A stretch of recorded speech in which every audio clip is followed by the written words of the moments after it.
MJC has the largest athletic program in Northern California with 21 sports being offered.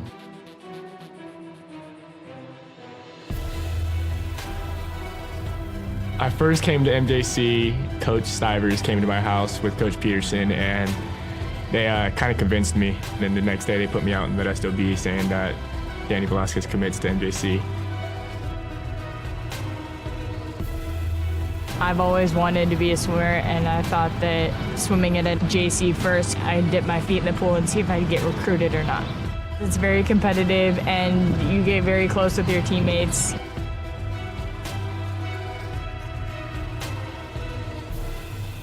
I've had athletes get their master's degrees, become doctors, chiropractors, lawyers, city council members. I think the best part of my job is getting phone calls from different types of employers that want to find out about some of the athletes that I've had in the past.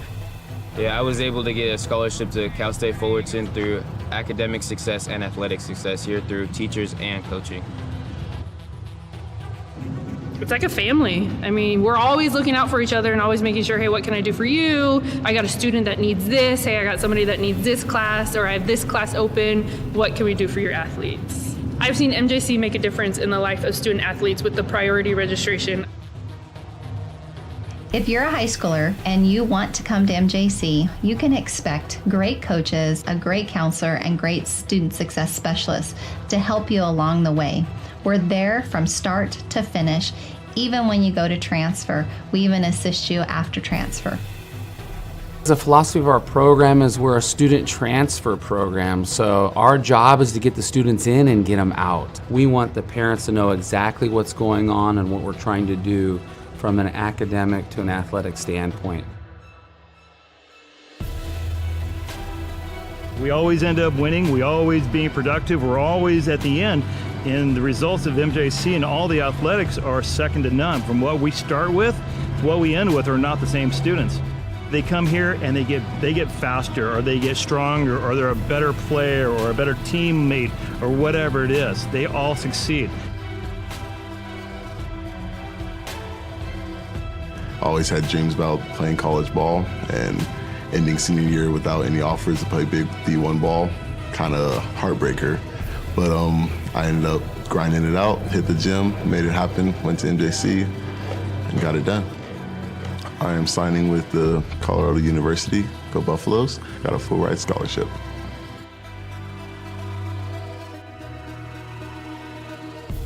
As long as you're ready to work, like Mustafa and all the other successful students we've had, all of the resources are there for you.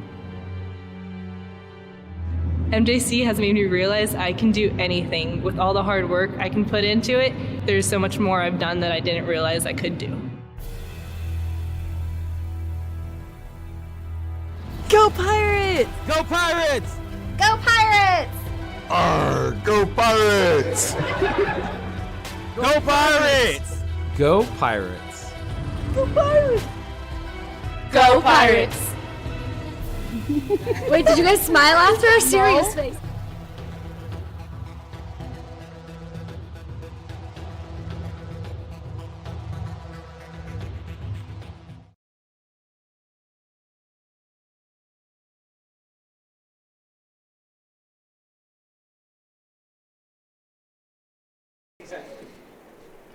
Back on September 15th, City College of San Francisco beat Modesto 49-16. Today, Modesto has a chance to redeem that loss, and not only that, make some history. Modesto hasn't beat City College of San Francisco since 1958. Will they make history today? You'll find out next.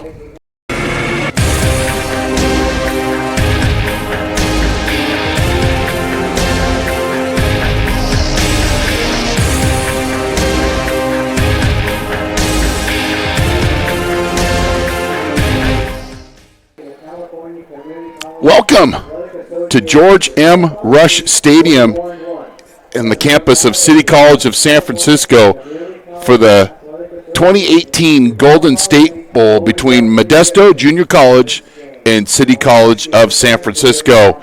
Good afternoon, everybody, from the City by the Bay for this matchup of the number 9 team in the state, City College of San Francisco, and number 10 team, Modesto JC.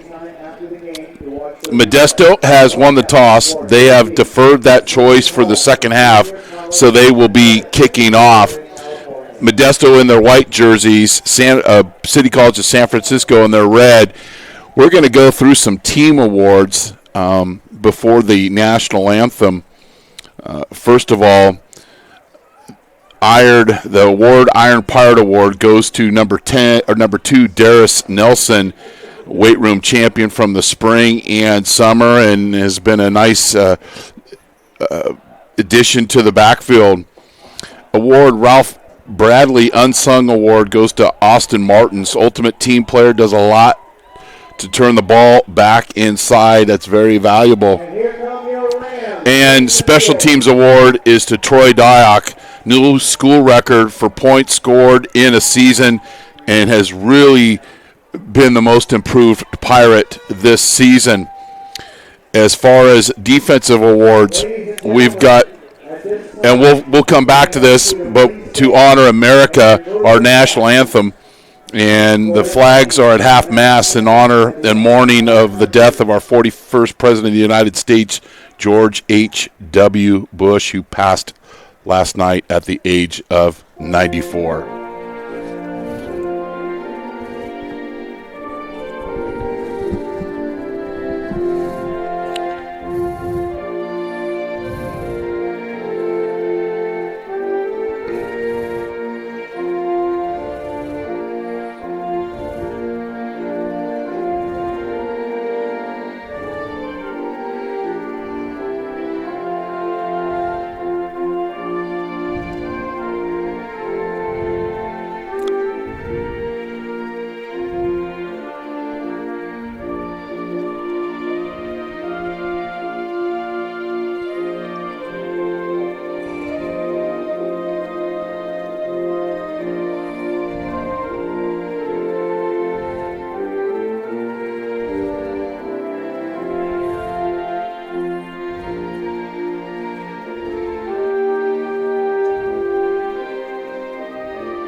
Our national anthem. Then the team awards for defense. Most improved freshman, number 32, Dom Silva, has worked hard to get bigger, faster, and stronger. Most improved sophomore, Daiwan Jordan, did not play high school football and did not start last year. Best defensive lineman, number 34, Antonio Pule, top MJC football player heading into next season. Defensive best skill position, number 23, Andre Sherman, team leader, articulate, and has a heart of gold. And defense most valuable player, number 4, Farron Manu Lalelu, top inside player in recent memory, might be a one-and-done qualifier for the Pirates. For the offense, we get these in before the kickoff. Most improved freshman, the quarterback, Jack Weaver, started as a receiver and has made unbelievable growth in the last closing weeks of the season. Most improved sophomore, who's out today, is number 18, Jonah Lewis, team player that has turned into a big-time deep threat. Best offensive lineman, Blake Evans, total transformation from his high school first practice to his last bowl game. Offensive best skill position, let him swim, 15, Devin Bass, career all-purpose record holder at MJC, D1 prospect. Most valuable player, 53, Brandon Johnson, the heart of the run game in the last 2 years, and as good as a offensive lineman that they've had. And overall, the Team Pirate Pride Jeff Lindstrom Award with a scholarship goes to number 44, Broderick Madrano, the Ultimate Team Award for being a champion on the field and in the classroom. We're underway here from San Francisco. Short kick by Dyack. And a nice return by City College of San Francisco.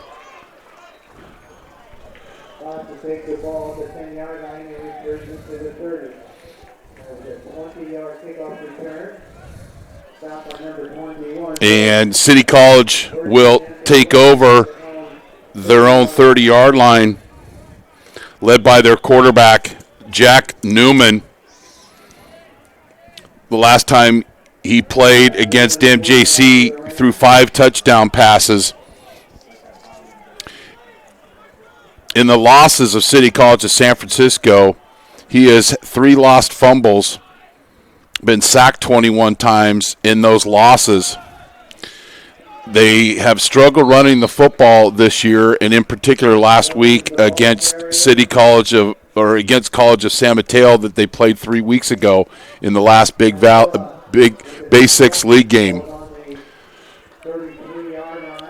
So it is 2nd and 4 for City College of San Francisco in their red home uniforms.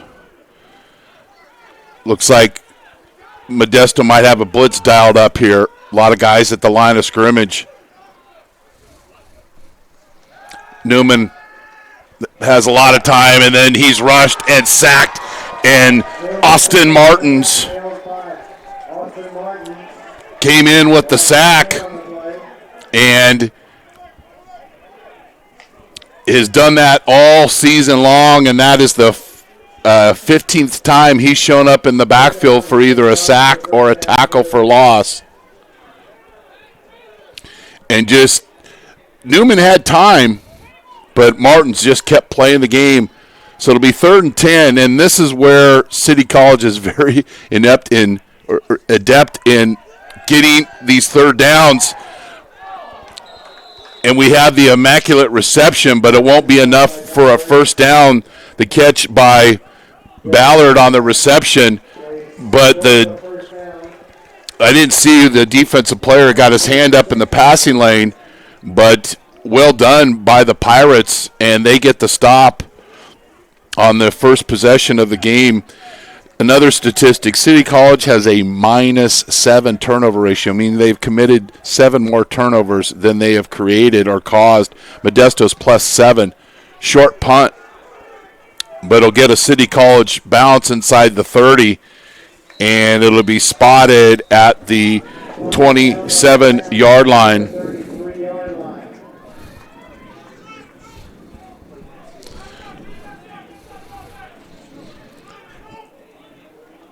And Modesto, led by their quarterback, Jack Weaver. And I know his grandparents, Barb and Dick, are watching back in Madison, Wisconsin. And I'm sure they've been to the Babcock Dairy to have ice cream 1 or 3 times in their lifetime. No relation, of course, of May Chris Babcock. Fly sweep motion. Weaver's got time. He's got a wide open receiver, and it's Devin Bass. And the big fella is tackled inside the 20-yard line. Bass with the reception out of the backfield, and that will get a big gain all the way down to the 18-yard line.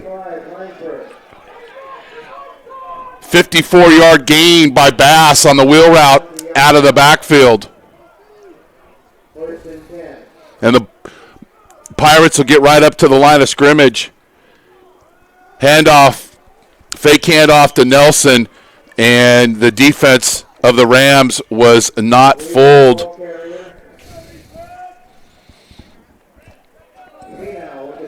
Segea and a couple of other his teammates in the backfield, and it's a 4-yard loss off that big gain by Devin Bass.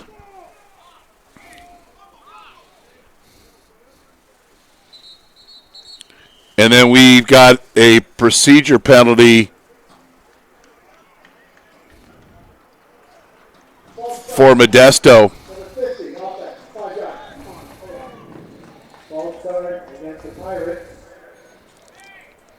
So Lofa with the procedure coming back was out with a concussion, but it's good to see him back in the lineup for the Pirates at left guard. Weaver back to pass, got a receiver wide open. Touchdown, Modesto Pirates. Great play action pass, and Jordan Porter with the catch and run. And the Pirates, just like that, lead 6-0. And the Pirates have been so effective running the football this year, and City College took the cheese, meaning they stepped up on the run play fake and got the easy touchdown. And then Dyack misses his second extra point, and it's 6-0. You're watching Modesto Junior College football on NorCal Sports TV.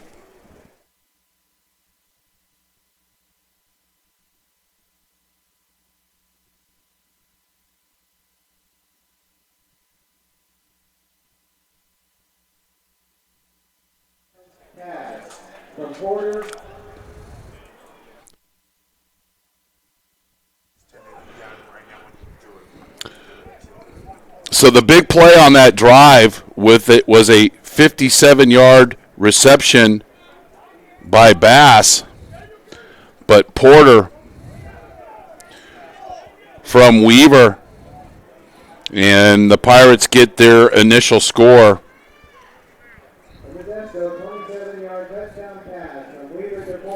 And Jack Weaver had a great game against Delta, was 20 of 22, 307 yards and 2 touchdowns. That is his 12th touchdown pass of the season. And Porter, his 29th reception, and it was a big one for a TD. And as far as how do you want to start a game on the road and you haven't played in 3 weeks, basically just like that drive, except for the missed extra point by Dyack.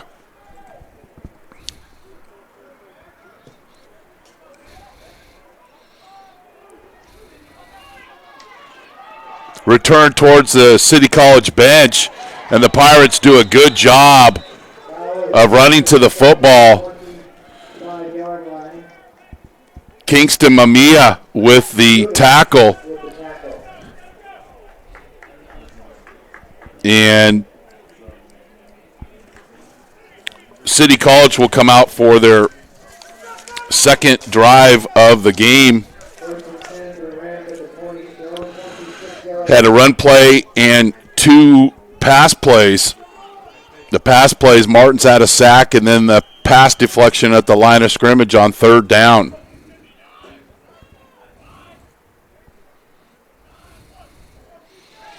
Wheel route with the tailback, Manalulelu does a good job of covering the inside route. Martins ran with the running back, Jameer Billings. Good coverage there, and it is 2nd and 10, and the Pirates rep the you-know-what out of the pass offense, which is a big-time West Coast concepts, with an 8 route, which is the post, a 4 route, which is a 12-yard in route, and then a crossing route, which is at around 5 yards, mixed with a wheel route out of the backfield. That time, great coverage by the Pirates, 2nd and 10. They ran for 5 yards against College of San Mateo. That was City College. Pass completed to Frank Hall, his 55th catch of the season, and that'll be enough for a first down, and that is the initial first down of the game for the Rams. They're coached by Jimmy Collins, was a quarterback coach here for 6 seasons, played here at City College of San Francisco, and that is his 2nd year as a head coach, and he's done a great job with quarterbacks, and in particular like what he's done with Jack Newman out of Anley High School in Sebastopol. First down, and somewhere in City College has got to find a run game in there, have a little bit of balance. Billings with the carry and Martins with the tackle. 3-yard gain on first down.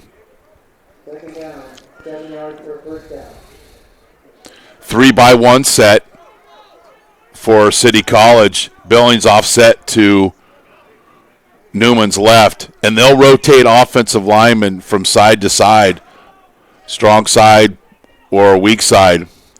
Bubble screen, And this is where they're good in space, but a great tackle, got out of bounds. Ballard with the catch, and he's tackled, and it'll be third and very manageable for the Rams. It'd be third and 2. So the mixture of the screens, the bubble screens, the screens to the backs, middle screens to the wide receivers, those are the things that you will likely see after Modesto gets a sack or a deflection at the line of scrimmage. And we've seen that on the last drive, and here they've answered with the screen. This time they'll bring in a tight end in line, and it's a run up the middle, and I don't think it's enough for a first down.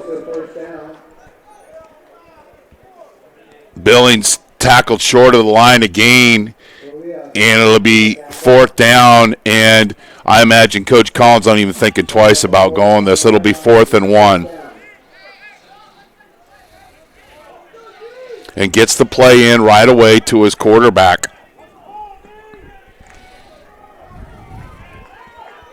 Newman has thrown for 29 touchdowns, 12 interceptions, and 5 lost fumbles. He's been sacked 58 times. And then we have a penalty. And our official, our white hat referee is Jerry Robinson. And it's on Modesto, and that'll be a penalty for a first down.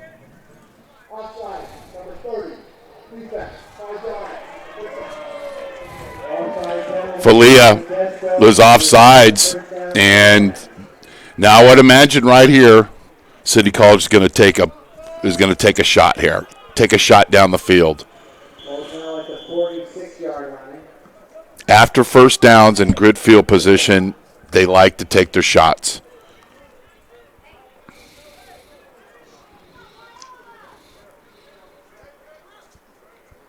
Two receivers at the bottom of your screen. And Newman's back to pass, and he's under pressure. And a sack. Antonio Poulet gets home. And Modesto knows what's coming. If I know they're going to take shots, that is his 8.5 tackle for a loss. Poulet gets home. And it's 2nd and 18. Now, don't be surprised here to see a screen.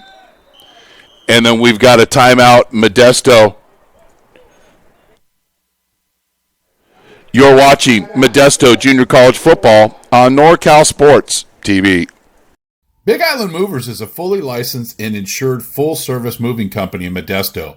For over 10 years, we've provided friendly, reliable moving services in Central California.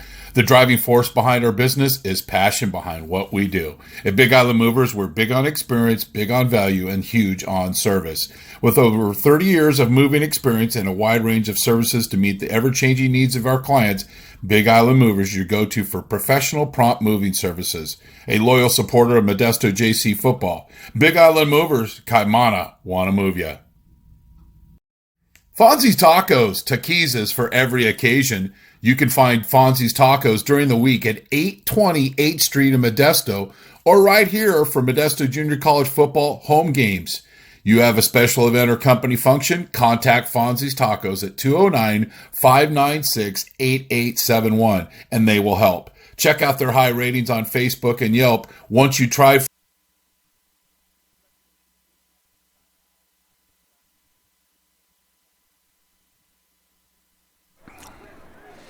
after a sec, we'd like to see, a lot of times you'll see City College will come back with some type of screen or a quick rub route to get rid of the football. And then we have another penalty. Delay a game on City College coming out, a timeout. So 2nd 18 goes to now 2nd and 23. And right now, you want to keep everything in front of you. Don't bite on a short route because they'll layer that short route with a deeper route right behind it. I like to call it bean dip. Layers. Imagine layers.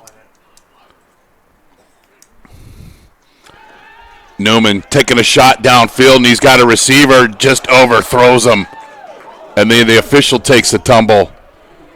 Slippery field out there. Frank Hall was open. 10 touchdown receptions, 10th in California. He's 6th in yards, and he's played in 8 games, and has 957 yards receiving. That's before his first down reception. But Newman taking a shot on the 9 route, and it's 3rd down, 2-by-2 set, and Billings is offset to Newman's left. Quick hitter, and it's incomplete, and the Pirates get off the field again on 3rd down.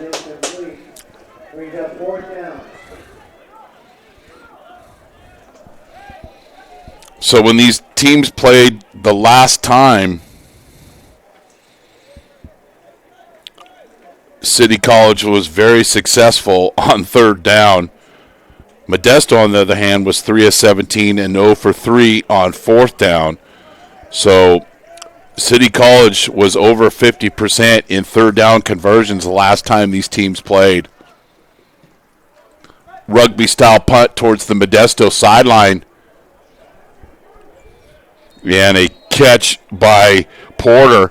Not a big return, but what does that do? Save some yardage of that ball hitting and bouncing towards your own goal line. So the Pirates will take over on their own 32. They scored on their initial drive. Big setup by a Devin Bass. Big pass reception.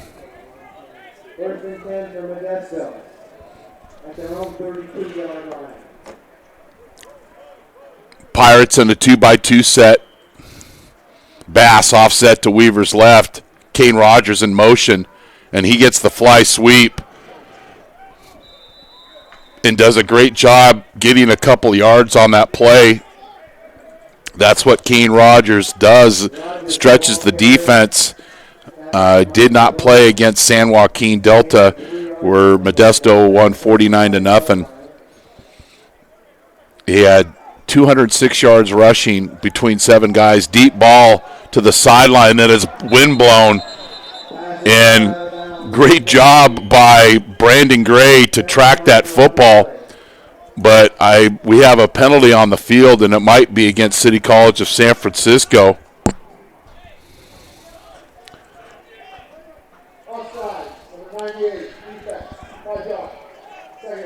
Jeffrey Banner, who had a sack versus College of San Mateo in their last game, is offsides, and instead of an incompletion, it'll be a 5-yard penalty, and it'll be 2nd and short for Coach Stivers. They're in a 3-by-1 set. The Bass man offset to Weaver's right. And Bass dives through the hole, swims through the opening, and gets a first down. Great run by Bass, and I loved how he took that little crease in the gap and picked up the first down. And he's got to be much fresher than he was the last time we've seen him play, having a couple weeks with no games. And then we've got a procedure on Modesto because they weren't set. There's one thing that you're going to be trying to run the NASCAR offense. You've also got to make sure your guys are set. So we had mentioned in the opening that City College Modesto has not beat City College since 1958. Now that sounds like wow, but there's only 6 games during that time period. But nevertheless, and City College holds a 22-12-2, and then we've got another procedure on Modesto, and they're going the wrong way, Jim Marshall. So the last time Modesto beat City College was in 1958, beating them 7-6.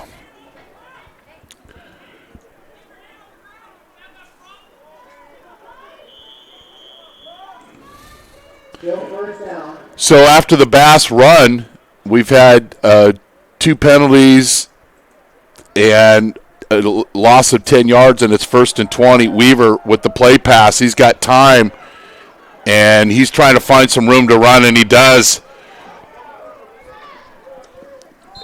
And he picks up about 8 yards, but great disciplined play there by Josiah Simmons. He could have. We've seen a lot of JC football where guys just throw that guy out of bounds and get a penalty. He didn't. He stayed disciplined, pushed him out of bounds, did his job, and a 7-yard gain for Weaver. Speed option to the Bass man. He's got a room to run, and he hurdles a guy inside the 35-yard line. Devin Bass. Feed the Bass, and he had a big game. The last time he played against City College, had over 150 yards rushing, and that was a great play by Bass, and great blocking once again by the Pirates wide receivers in space. Bubble screen, well blocked, and Tommy Olagundudu with the reception. Brandon Gray with the block in space, and they pick up 3 yards and a little extracurricular activities going on after the play. Olagundudu had a great game last week. I keep saying last week, against Delta. It was 3 weeks ago. 6 receptions for 115 yards and a touchdown. 2nd and 8 for the Pirates. Darius Nelson reset to the left of Weaver up close. Kane Rogers with the motion, and Weaver will follow his blockers. Not a big run, but picks up 3 runs. But that's just the ability and the toughness of Jack Weaver of running the ball inside. And then here's the Bass man just swimming in. And when he did that, he didn't use the football as a prop. He kept it high and tight. He didn't go up and down with it. He kept it high and tight. So 3rd and a long 4 for the Pirates. Play clock at 10. Got plenty of time. Nelson in motion. And it's a screen, and the Rams read that one like a book. A very basic book. They were all over it. And we've got a player down for City College of San Francisco. You're watching Modesto Junior College football on NorCal Sports TV. Big Island Movers is a fully licensed and insured full-service moving company in Modesto. For over 10 years, we've provided friendly, reliable moving services in Central California. The driving force behind our business is passion behind what we do. At Big Island Movers, we're big on experience, big on value, and huge on service. With over 30 years of moving experience and a wide range of services to meet the ever-changing needs of our clients, Big Island Movers is your go-to for professional, prompt moving services. A loyal supporter of Modesto JC football. Big Island Movers, Kaimana, wanna move ya. Fonzie's Tacos, taquizas for every occasion. You can find Fonzie's Tacos during the week at 820 8th Street in Modesto, or right here for Modesto Junior College football home games. You have a special event or company function, contact Fonzie's Tacos at 209-596-8871, and they will help. Check out their high ratings on Facebook and Yelp. Once you try Fonzie's Tacos, they will be your new favorite taco truck. Fonzie's Tacos. Life without tacos is like no life at all. Modesto Junior College football on NorCal Sports TV is brought to you in part by Modesto Junior College. Go to mjc.edu for more information on one of the largest athletic programs in the state. Big Island Movers, your go-to for prompt and professional moving services in Modesto and beyond. Fonzie's Tacos. Life without tacos is like no life at all. Meeting rooms on demand. Great value and rates in the Bay Area, Fresno, and Las Vegas. And American Asphalt, taking care of business in Northern California for 35 years. Major player for San Francisco, number 53, Stanley Morioka. So the injured player is Stanley Falanofa, and we want to give recognition to the 2018 MJC football all-conference players, offensive lineman Brandon Johnson, offensive lineman Blake Evans, running back Devin Bass, kicker Troy Dyack, TJ Dyack, defensive lineman Broderick Madrano, defensive lineman Antonio Pule, linebacker Farron Manulolelu, and Austin Martins, and we'll go back and give some other names after this play. Kane Rogers on the fly sweep picks up the first down and then some. Ragdoll out of bounds, but picks up 8 yards on a crucial conversion on fourth down. Now the Pirates were 0 for 3 on fourth down the last time these teams played. So that is huge. And I said that Modesto was +7. They're actually +8 turnover ratio, so I wanted to correct myself there. Nelson with the run and picks up 4 yards, and it'll be 2nd and 6. Anderson with the tackle. Ball's at the 15-yard line, 2nd down.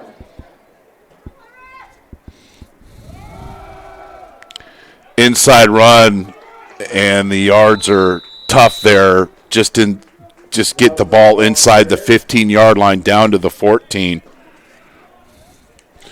Pirates took over on their own 32-yard line in this drive. They've had their share of penalties, but mixed in with some nice chunk plays, they're in the red zone. 3rd and 5, and it looks like City College is going to blitz here off the edge. Still have time on the play clock to adjust. That means if they're blitzing, they're playing one-on-one coverage. Bass is crushed. Number 54. No, Splan plays defense, not offense. Or plays offense, not defense. I didn't see the number on that tackler. But he crushed Bass. Play pass, Weaver. He's got room to run. Dodges one guy. Oh, what a move by Weaver! Gets inside the 5, down to the 3-yard line. His grandparents got to be proud of that young man. Frankly, he should have been tackled for a loss, but keeps finding space, and he's got a lot of guts and moxie, and gets the ball inside the 5, down to the 3, and it'll be 1st and goal. Jack Weaver working his magic. Bass, touchdown, Modesto. Devin Bass. His 12th touchdown rushing for his career. That's touchdown number 32 rushing, and he has 3 receiving touchdowns. Devin Bass, feed the Bass on this drive, and the Pirates looking to get the PAT.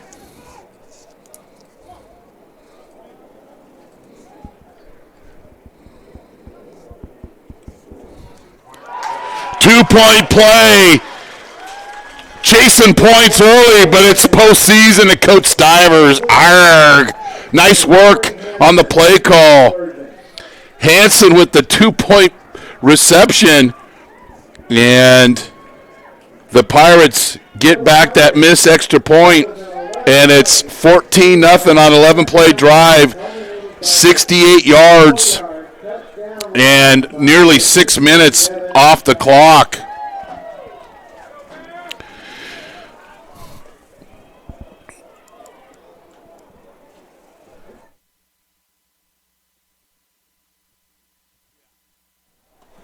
And let's see that last scoring play. And Bass, credit the offensive line, Johnson, Solilofa, Halleck, Serrano, and Evans. And then here's the 2-point play. Little gator play, jump pass, bingo, 14-0 Pirates.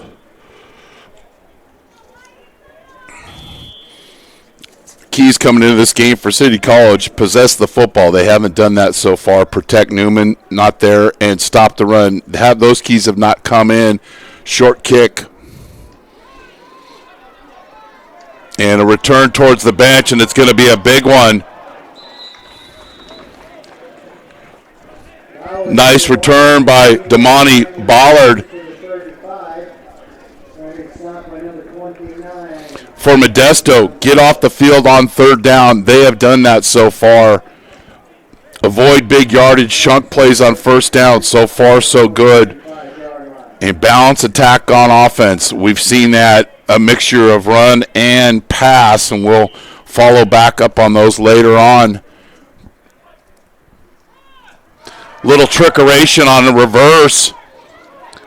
And Andre Sherman does a good job to come up and hold that to just a 4-yard gain. Sherman saw it all the way. As usual, checked in with Andre before the game. Came over. Thanks, Coach Babcock, for your coverage of our teams and your crew and everybody involved. So we're much appreciated in our partnership with Modesto JC. 2nd and 6. Newman got that wheel route out of the backfield, and he's going to throw it, and it's incomplete. Pretty good coverage by the Pirates, and that's the second time that City College has run that play, but Daiwan Jordan was all over that on the coverage. And it's one thing if that ball is thrown to a wide receiver. That ball is thrown to a running back. They're not as adept as catching the football like that. So good coverage by Jordan, and it'll be 3rd and 6, 3-by-1 set for Coach Collins. Haven't done much on offense, but they've got plenty of firepower, trust me. Newman's got time. Ball's deflected at the line of scrimmage, in and out of the hands. Second pass deflection by the Pirates. I think Mr. Eaton got his hand on this one, but we'll check on the replay. But the Pirates, when they haven't got home with the sack, they've got their hand up in the passing lane, and they get their 3rd stop of the game.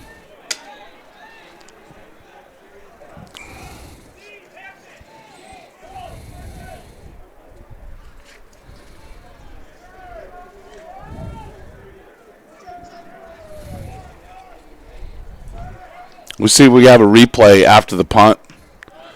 High kick. Tough one to catch, but nice job by Porter. And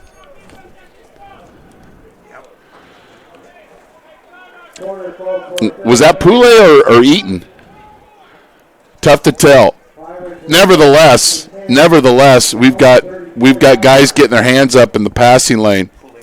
Yeah, Poulet with his hand up in the passing lane. That's just good execution defensively. Hey, I'm not going to get there. Let me get my hand up in space. And then the Pirates have brought in an extra blocker, Thomas Wood. He's lined up as a fullback. He is not an eligible receiver. He offsets, resets back to the right. Play pass, Weaver. And he's hit hard, but again, picks up 4 yards on a play that wasn't real pretty. Had Brandon Gray on an 8-yard in route, but the Rams came up and rerouted Gray like bad mail. Bass, tough swimming there. He picks up 3. And we've got a penalty on the field, and it'll be offsides on City College. They just lined up offsides. I mean, there's no excuse for that.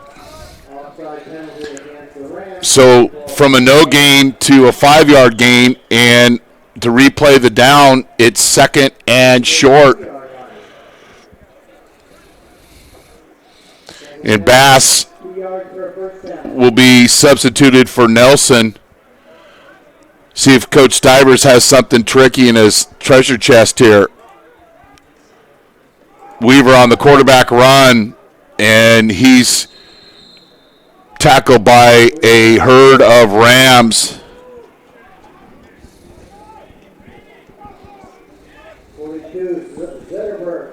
Zetterberg right in the middle of that play.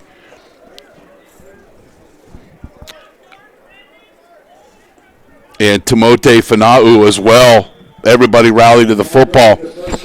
At the end of one, here at the Golden Gate Bowl, or Golden State Bowl, Modesto leads City College of San Francisco 14-0. You're watching Modesto Junior College football on NorCal Sports TV. Big Island Movers is a fully licensed and insured full-service moving company in Modesto. For over 10 years, we've provided friendly, reliable moving services in Central California. The driving force behind our business is passion behind what we do. At Big Island Movers, we're big on experience, big on value, and huge on service. With over 30 years of moving experience and a wide range of services to meet the ever-changing needs of our clients, Big Island Movers is your go-to for professional, prompt moving services. A loyal supporter of Modesto JC football. Big Island Movers, Kaimana, wanna move ya. Fonzie's Tacos, taquizas for every occasion. You can find Fonzie's Tacos during the week at 820 8th Street in Modesto, or right here for Modesto Junior College football home games. You have a special event or company function, contact Fonzie's Tacos at 209-596-8871, and they will help. Check out their high ratings on Facebook and Yelp. Once you try Fonzie's Tacos, they will be your new in window, and Porter's got room to run, and he might hit the goal line on this one. The 10, touchdown, Modesto Junior College. Oh, he called him out of bounds at the 3-yard line. Porter with the inside route, and the offensive lineman just released up the field, and Porter ran right behind that offensive line that's blocking downfield. And great play design by Coach Stivers. And the big uglies come in, no offense to any parents there, for the Pirates. Bass. Touchdown, Modesto Junior College. Devin Bass, high up into the sky, and gets into the end zone. Bass with his 33rd career rushing touchdown for the Pirates. And Pirates looking to take care of business today. 66-yard drive. Just over 2 minutes, and Dyack with the extra point. Missed his first attempt, but he's money there.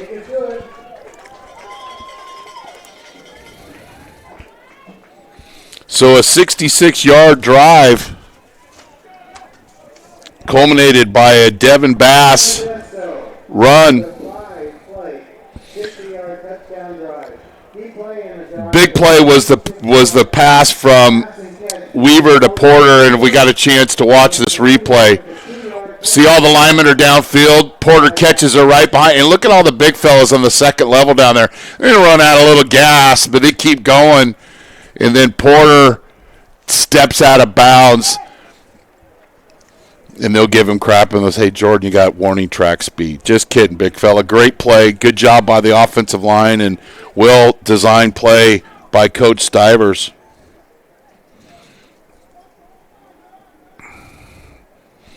And Bass picks up his second rushing touchdown for MJC.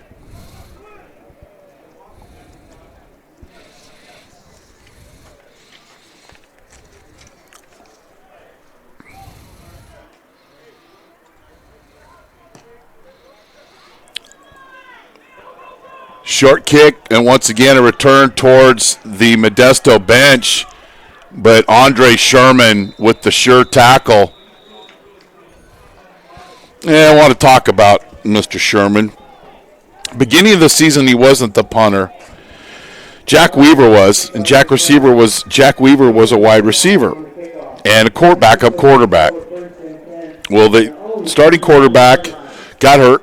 Weaver moved to quarterback. Sherman took over the punting duties, and then he's also running down on special teams and a team captain. You just got to love his attitude. So the Rams need to get something going here on offense.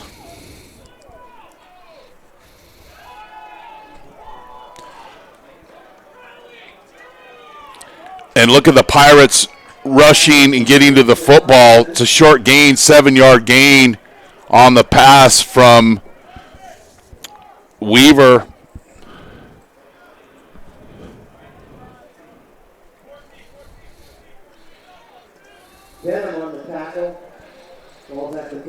But the Pirates rallied to the football.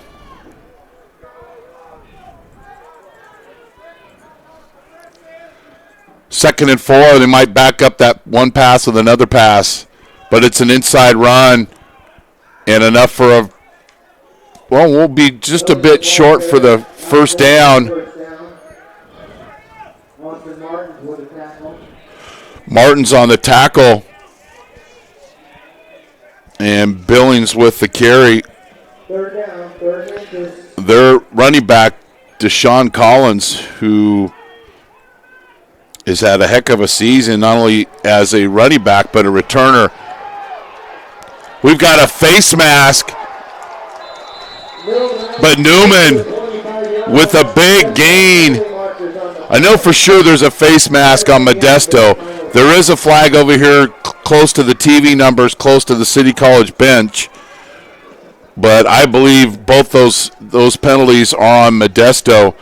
Newman with the keeper. And that's the biggest running play in the last 2 games for City College.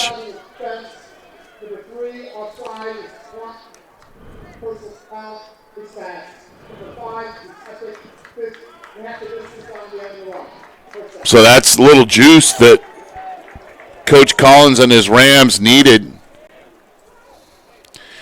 that's just a little quarterback keeper around left end. And frankly, had the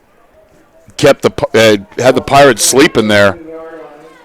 And Newman, not known for his running ability. Matter of fact, his rushing yardage this year is minus 181 because they include his sacks as rushing yardage. First and 10 for the Rams at the 14-yard line.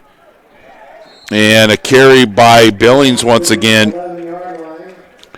But Deshaun Collins had a nice gain against Modesto.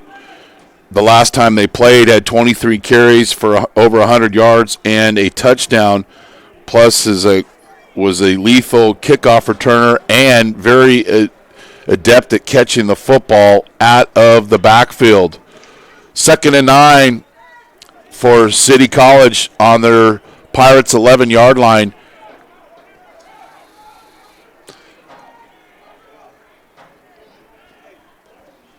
Sprint right option, and that ball's incomplete, and it'll be 3rd down.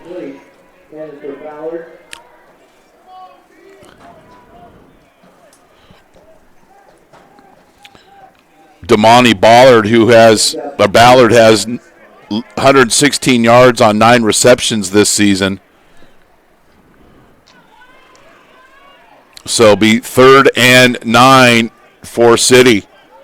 3-by-1 set, single receiver at the top of your screen. Newman will sprint right again, then he's going to try to throw back on a screen pass, and the Pirates defend it pretty well. Snuck Ballard, who lined up on the right, back underneath to the left on a little screen, but the Pirates do a pretty good job of defending, and it'll be a field goal attempt for City College, and if you ask Modesto, they'll take this. 25-yard field goal.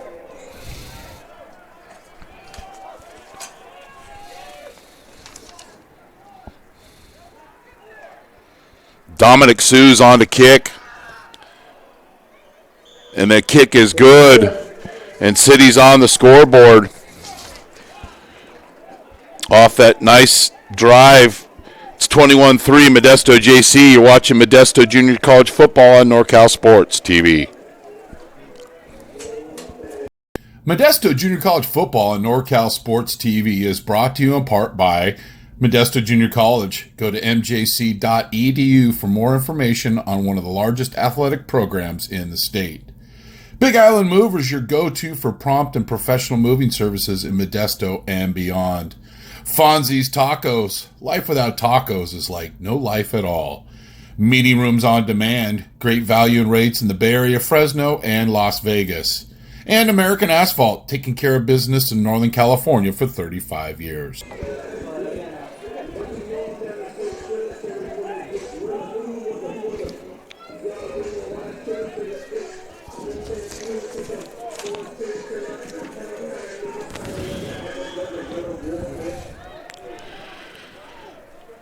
So it's 21-3 here. See if the Pirates can answer. Sue's with the kick. And it's taken at the 5-yard line. And Cameron Beeman takes it out just past the 20. It'll be spotted at the 21-yard line. For the Rams, that was a 7-play, 69-yard drive for the field goal. Key play was a 44-yard scamper by Jack Newman. So the Pirates will take over. And they'll be in a 3-by-1 set.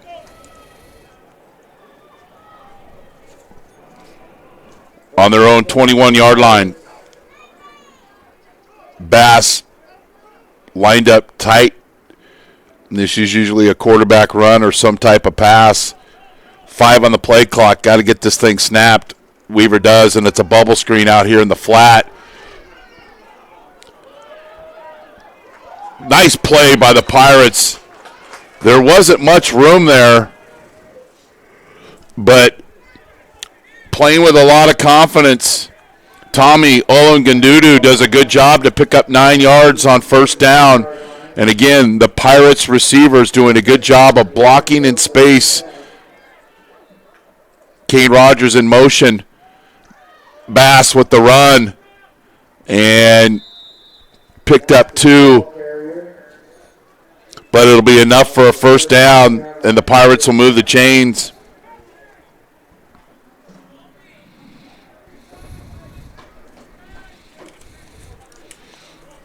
And they'll right after the Pirates get that initial first down, that's when they'll really jump up the pace. Another bubble screen. And I don't even know how the Pirates gained any yardage there, but just determination by Mr. Kane Rogers picks up 16 and another first down. Speaking of catching this ball in traffic, 16-yard gain for the Pirates. Rogers, who missed the Delta game, is coming on strong today. Speed option. Bass takes on the defender. Lowers his shoulder and picks up 4. More positive gains on first down for the Pirates, and playing at front of the chains versus behind the chains. And City will try to quickly get some substitutions in.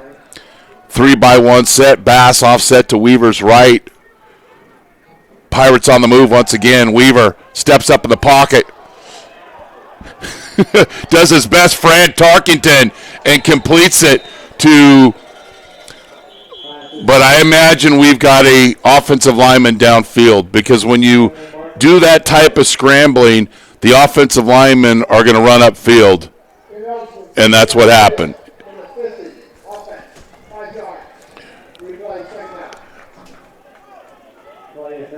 Yeah, that's tough for the offensive lineman, because you think he's going to run, so you go and block people, and they're 3 yards down the field. I've seen much worse, not called. But anyway, it is a rule. 2-by-2 set for the Pirates, and it's 2nd and 11.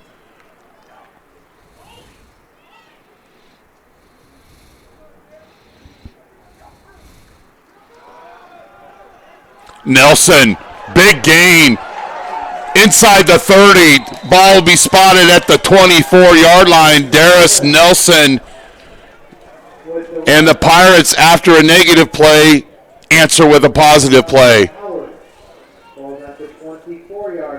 And then they'll bring in the extra fullback, Thomas Wood. And Nelson will line up behind Weaver in the pistol.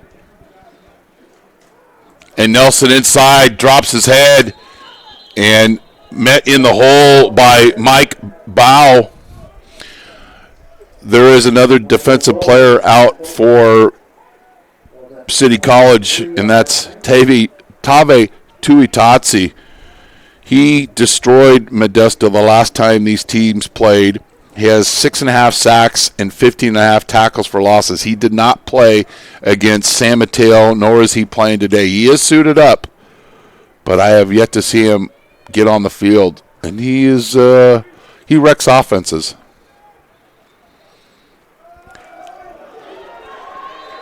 Bass trying to find a hole, but Jeffrey Branner says otherwise and nets up Bass for a 1-yard loss. Jeffrey Branner, number 98. Branner got a hold of Bass and wasn't going to let go. Pirates got this ball with 11:29 on the clock on their own 21-yard line.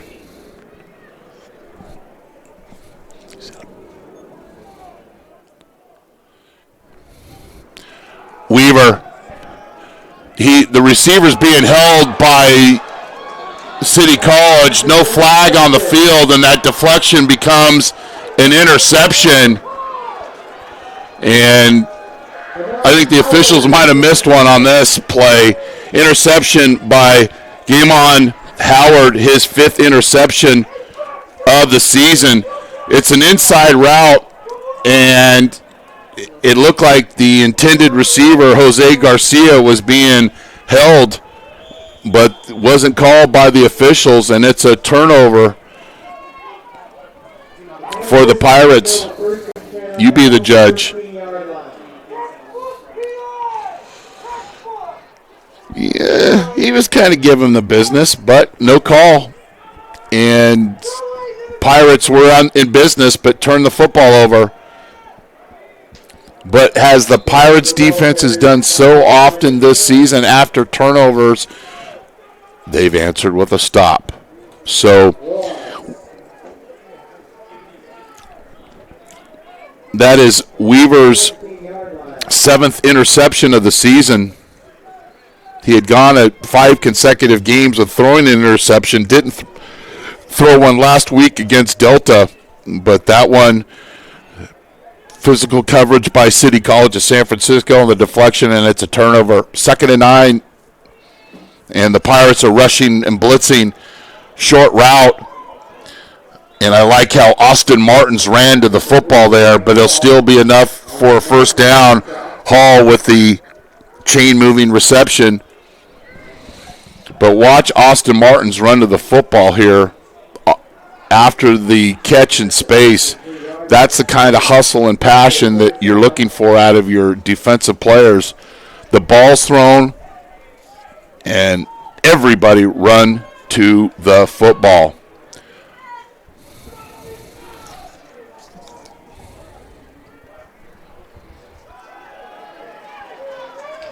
Ragdolled and tackled. Chris Silva with the tackle. Short gain. And City College, other than the Newman run, have struggled running the football. And as I mentioned previously, they only had 5 yards rushing against College of San Mateo in their last game.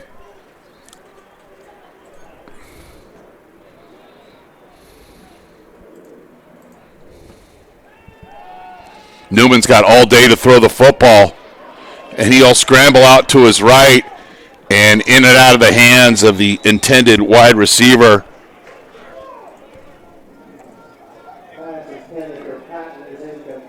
Javon Patton had that ball go right through his hands. Wasn't an easy catch, but it was one of those hip turn drills that the receiver coaches, I'm sure, work on.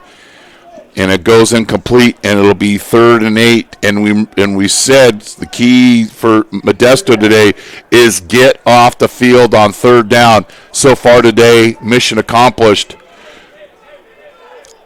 3-by-1 set, and Newman will sprint out once again, and he'll try to run for the 1st down and gets enough. And he's not known for his scrambling, as we mentioned. Coach Collins told us that before the game, but he reads the defense and he knows it's not there. I better just put the head down and get upfield and get the 1st down. So that is his 2nd 1st down via rushing for the Anley alum. They took over on the turnover by Modesto, and they scored on their last drive. So those are all positive things for City College. Modesto deferred the option of the second half, so they will get the ball to start the second half. Little stretch play by Billings, and picks up 6 yards. And then quickly the City College will substitute a inline tight end. So they're doing a good job these last couple of plays moving the football via rushing. Got to get some rushing yards out there. Not a bunch, just enough to keep the defense honest. Nice. Farron Manu Lalelu with the tackle on the 2-yard gain. He saw the gap open up, and he filled it, and then some. Pirates substitute, bring in their nickel defense, and Newman with the play. 15 on the play clock as they go to the line of scrimmage. Empty backfield, 3-by-2 set.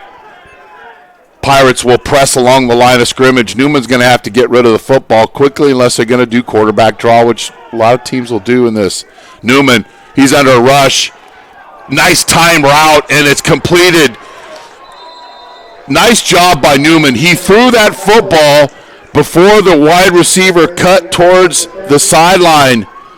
Ballard with the reception, but Newman throwing this with great timing. Before the wide receiver made the break, Newman got rid of this football, and he knew he didn't have much time.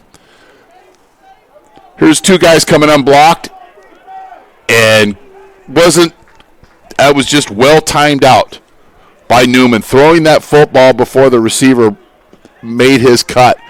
2 backs in the backfield, and then Baller will go in motion. They'll probably throw a screen to him over here, but there he is, and see if the Pirates can rally up. 1 guy misses, 2 guys misses, 3 guys misses.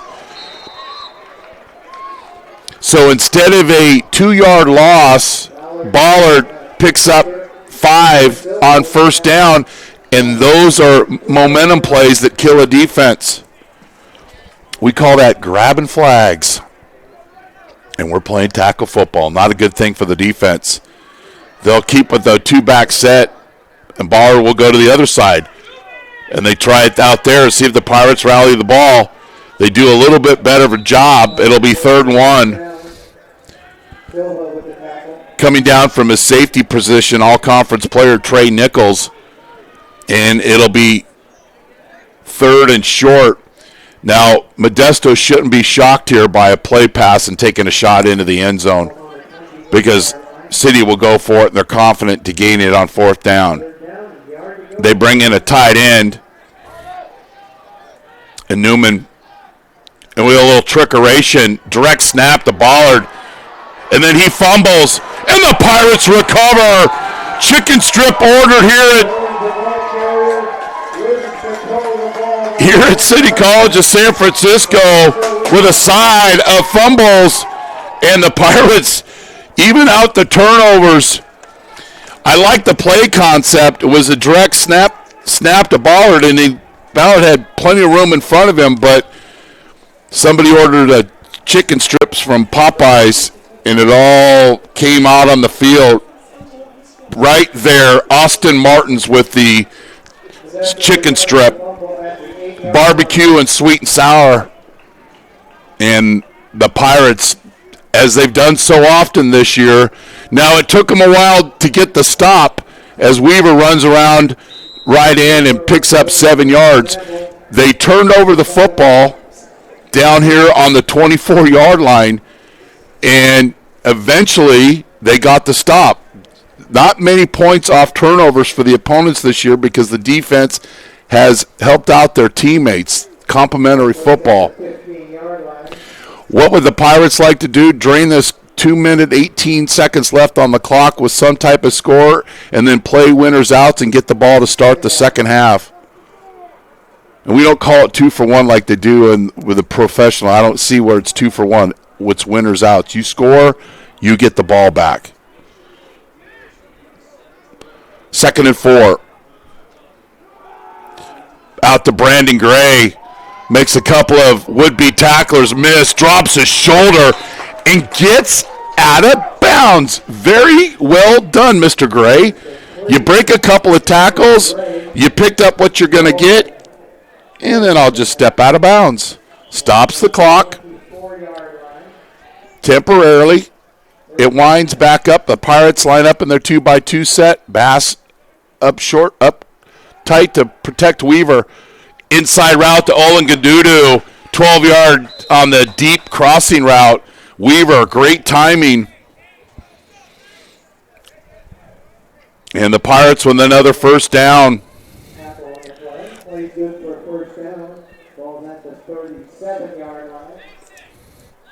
Worst case, just drain the clock and don't score. You don't want to give the ball back to the Rams. Fly sweep, Kane Rogers in and out of traffic. Picks up 4. Rogers the ball carrier after the 41-yard line. Howard with the tackle. Pirates pick up 4, and the clock's winding. The Pirates do have 2 timeouts.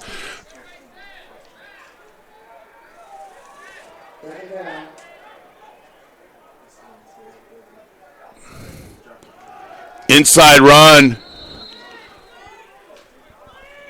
Pickup of 4 inside 1 minute by Bass. It'll be 3rd and 3. He's too tight. Oh. Weaver doesn't see anybody open, so what's he do? Runs for a first down and slides down. Nice and safe, Jack. But then we've got a penalty on Modesto, I believe. So we got a holding penalty, and that'll nullify the gain for a first down.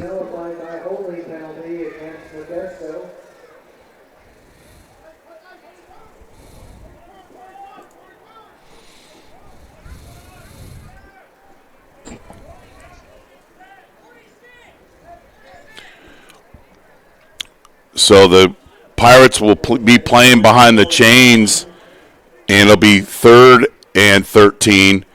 And I don't think Coach Stivers is going to be in any kind of hurry here to run a play. He'll more than likely run the ball. They don't pick up the first down. The half will end.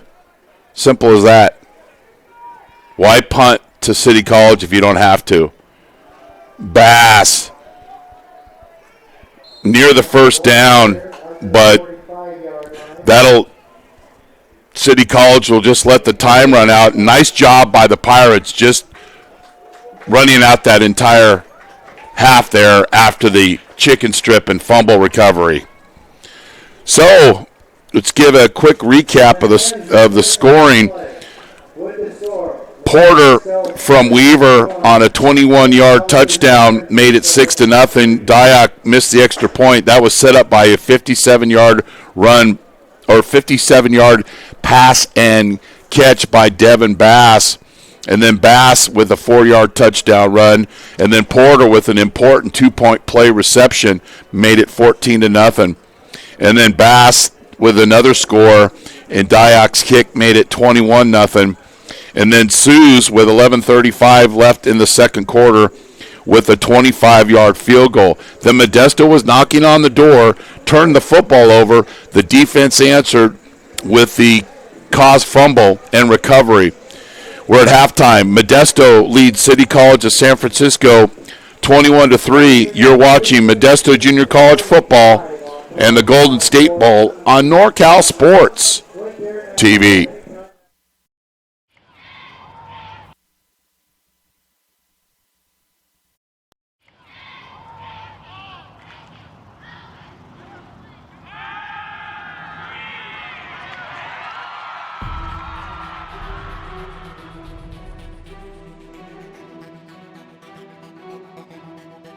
MJC has the largest athletic program in Northern California with 21 sports being offered.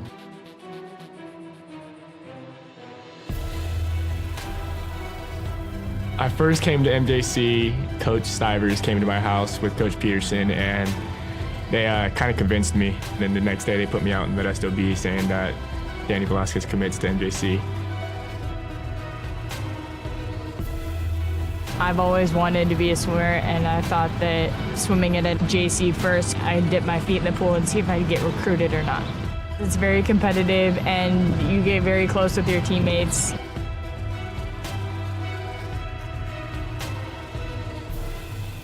I've had athletes get their master's degrees, become doctors, chiropractors, lawyers, city council members. I think the best part of my job is getting phone calls from different types of employers that want to find out about some of the athletes that I've had in the past. Yeah, I was able to get a scholarship to Cal State Fullerton through academic success and athletic success here through teachers and coaching. It's like a family. I mean, we're always looking out for each other and always making sure, hey, what can I do for you? I got a student that needs this. Hey, I got somebody that needs this class, or I have this class open. What can we do for your athletes? I've seen MJC make a difference in the life of student athletes with the priority registration. If you're a high schooler and you want to come to MJC, you can expect great coaches, a great counselor, and great student success specialists to help you along the way. We're there from start to finish. Even when you go to transfer, we even assist you after transfer. The philosophy of our program is we're a student transfer program, so our job is to get the students in and get them out. We want the parents to know exactly what's going on and what we're trying to do from an academic to an athletic standpoint. We always end up winning. We always being productive. We're always at the end.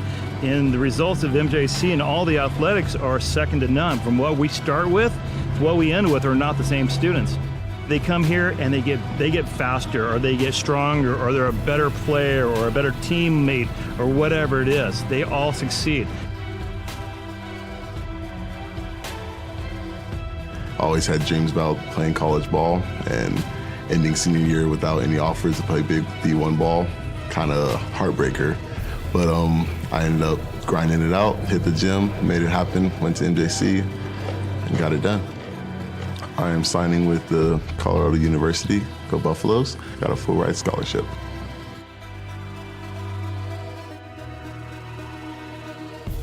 As long as you're ready to work, like Mustafa and all the other successful students we've had, all of the resources are there for you.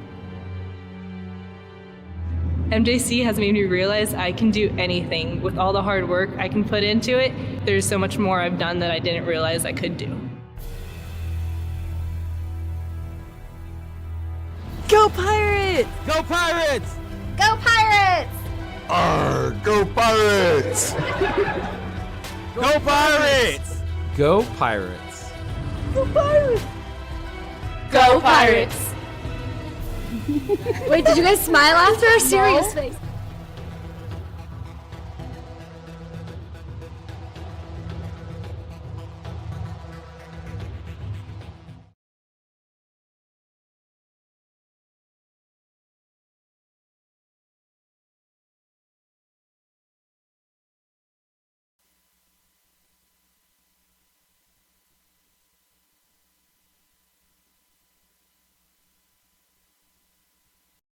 Modesto Junior College Football on NorCal Sports TV is brought to you in part by Modesto Junior College. Go to mjc.edu for more information on one of the largest athletic programs in the state.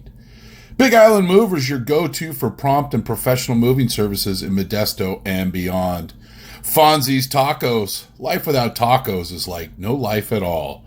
Meeting rooms on demand. Great value and rates in the Bay Area, Fresno, and Las Vegas. And American Asphalt, taking care of business in Northern California for 35 years. Big Island Movers is a fully licensed and insured full-service moving company in Modesto. For over 10 years, we've provided friendly, reliable moving services in Central California. The driving force behind our business is passion behind what we do. At Big Island Movers, we're big on experience, big on value, and huge on service.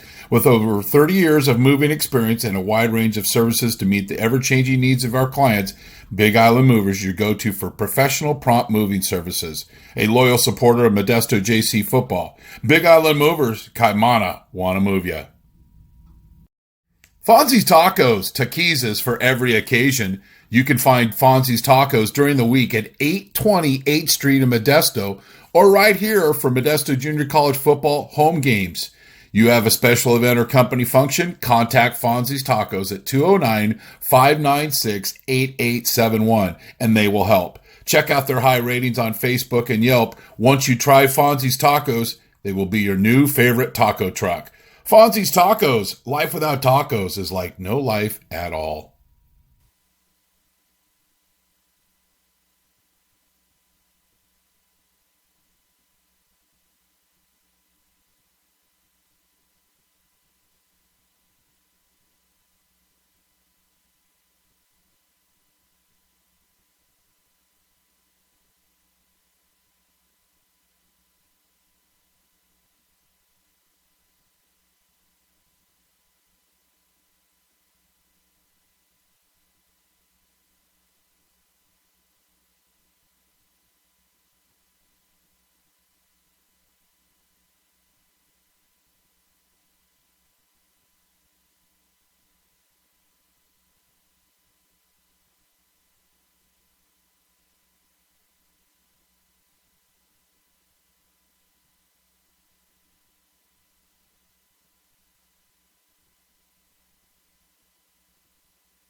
So we're here at halftime as Modesto has played not a perfect game, but has played a good football game as they lead City College of San Francisco 21-3. Statistically, for City College of San Francisco, 148 yards of total offense, 85 yards rushing. I want to listen to our commercial first. After the game, to watch the replay. NorCal SportsTV, the streaming home of junior college athletics in Northern California. Oh, I love that. Anyway, 85 yards rushing, much improved over last game for City College, as they only had 5 yards rushing versus San Mateo. Only 69 yards passing, time of possession 14 minutes and 58 seconds. 3 penalties for 15 yards, 1 turnover. Billings, leading rusher, for 35 yards. Hall, 3 receptions for 41. For Modesto, 311 yards of total offense, 124 rushing, 187 passing. Jack Weaver, 9 of 10. The only incompletion was a interception that the defense eventually helped out the offense and got a chicken strip and a recovery, and then Modesto ran out the time in the first half. Bad stat for Modesto, 7 penalties for 47 yards, 1 turnover, the Weaver interception. The Bassman, 10 of 53, 2 touchdowns, and also a 54-yard reception that set up their first drive. Porter, 2 receptions for 82 yards and a touchdown. I'm Chris Babcock. Thanks for streaming in here on NorCal Sports TV. And appreciate everybody watching. Follow us on NorCal Sports TV on social media. Darius Nelson with the return of the kick. Breaks an arm tackle. Then running the wrong way, meaning not running north, running sideways. So the Pirates will take over on their own 22-yard line.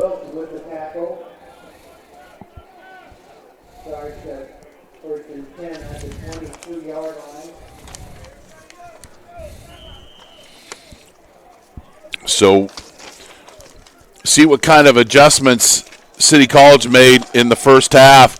Weaver with the quarterback keeper, and he's tackled for a loss. Fake to the fly sweep, fake to Bass, and Weaver kept it and did not fool City College, and it is a tackle for loss.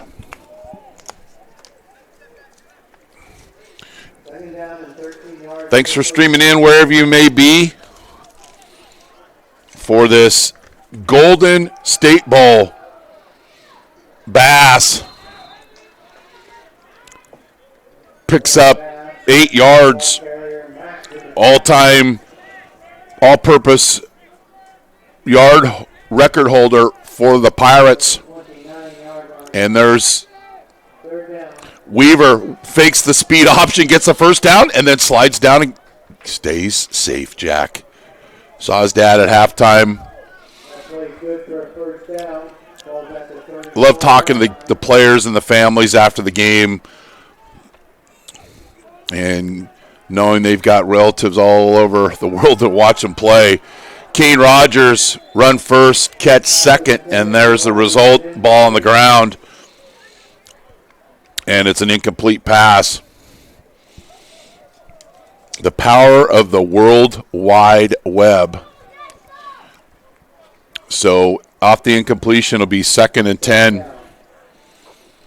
But we've really enjoyed covering the Pirates, and I'm pretty sure we'll be back next year for Pirate football. Bass with the forward lean and drops his shoulder, and that fires up his teammates on the sideline and picks up 7.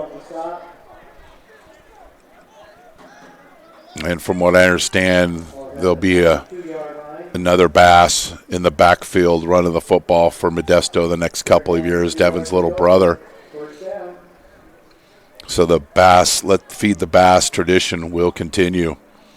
3rd and short for the Pirates. Weaver with the quarterback keeper and picks up 9 yards and another first down. He's a tough kid.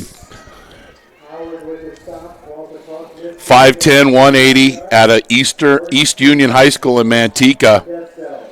And last week, 20 of 22 for 307 yards and 51 yards rushing. And Nelson with a 4-yard carry. Now, if the Pirates really want to take control of this football game, they come down and score, and then things start creeping into your opponent's head about what you want to do in the offseason. If the Rams get a stop, get a little momentum, they have the capabilities of scoring. Speed option, Nelson picks up 3, possibly 4, depending on where this ball is spotted. It'll be spotted on the 40-yard line, and it'll bring up 3rd and a long one.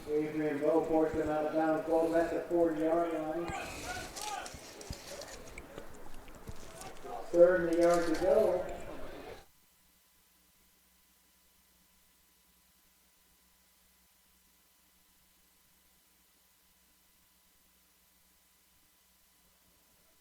Now, Coach Stivers, he could run several type of plays here, or just give it to Weaver. Getting a nice block in space, and then Weaver runs out of bounds. But as he's done so often this year, along with Jose Garcia, is guys blocking in space. Garcia, Porter, Gray, they're all good at blocking in space, meaning they don't get caught holding. And it's another first down, and Bass met by the middle of the defensive front for City College. Timote Fanau led the charge by the Rams. Watch Weaver work his magic. Little cut here. And then watch the block by the receiver. Now he was holding, but then didn't get caught, reset his hands. And then Weaver with the run, and Weaver with another run. He is good in tight spaces. He'd be capable of running in a phone booth, but most of you that are listening and watching tonight don't know what a phone booth is. Some do, and Weaver's good in tight, confined spaces. Great job there. Heavy formation. Bass picks up the first down, and then they're trying to wishbone him, literally. And the officials do a good job of blowing the whistle, blowing the play down. But it'll be 1st and goal at the 10-yard line for Coach Stivers.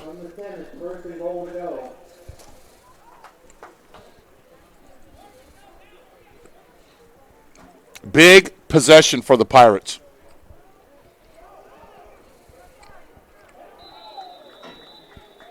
Good tackle in space. Tyreek Mack out of Heritage High School, all base 6 player, does a good job of tackling out in space.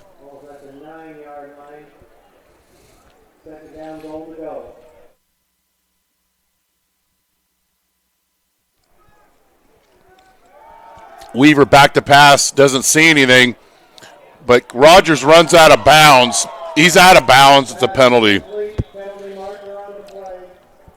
I don't know if he did. It looked like he ran around the down marker. The down marker set a screen for Kane Rogers, but you cannot do that, young man.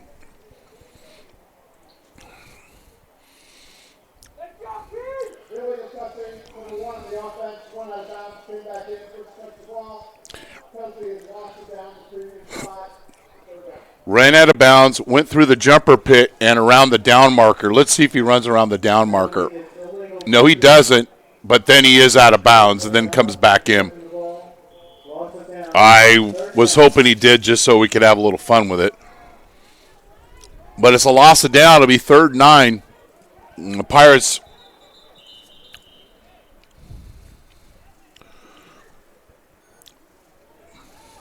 there should be some type of march off on the penalty on the illegal touch.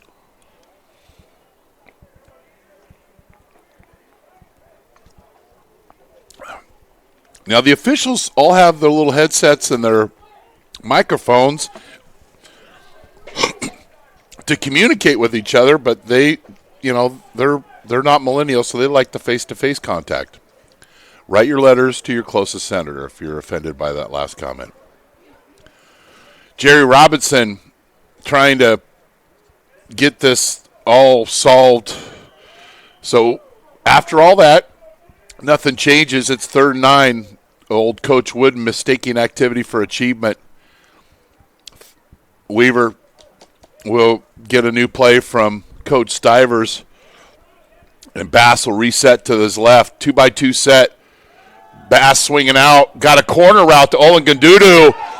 And it's a touchdown. But we've got a holding penalty. Nice ball by Weaver and Olin Gandudu doing a good job. But we've got a holding penalty, and it'll be a 10-yard loss.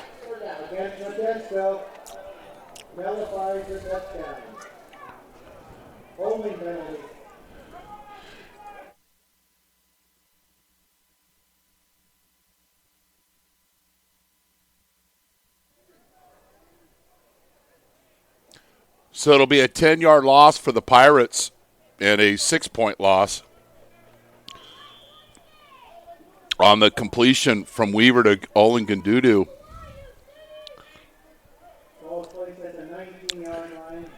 Now, if you're Weaver, you don't want to take a sack here because you want to keep in Diak's field goal range.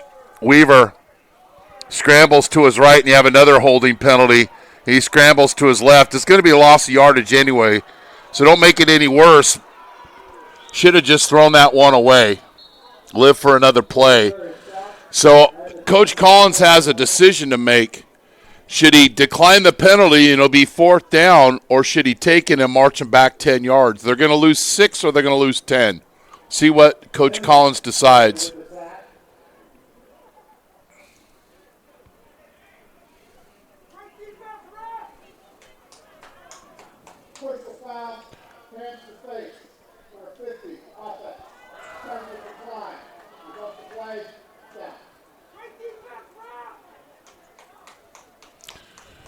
So the penalties continue to stack up for the Pirates. They had 7 in the first half. Now they have 10. So the penalties declined. It'll be 4th down. If they attempt the field goal, it'll be a near a 42, 43-yard field goal attempt. We have breezy conditions. We are in San Francisco. But this is 4th and goal. And if you're on defense for City College and this ball's thrown in the end zone, knock it down. Don't intercept it. I imagine Coach Stivers is going to try to find a look here and maybe call a timeout. I don't know if he's going to go for it here.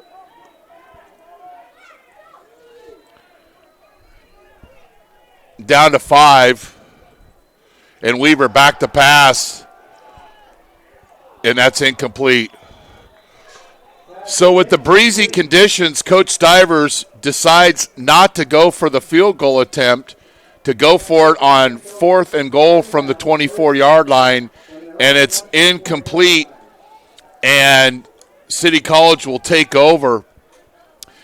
No, Modesto didn't score, but they actually worked some time off the clock, and City College doesn't have the best field position. The ball on their 24-yard line.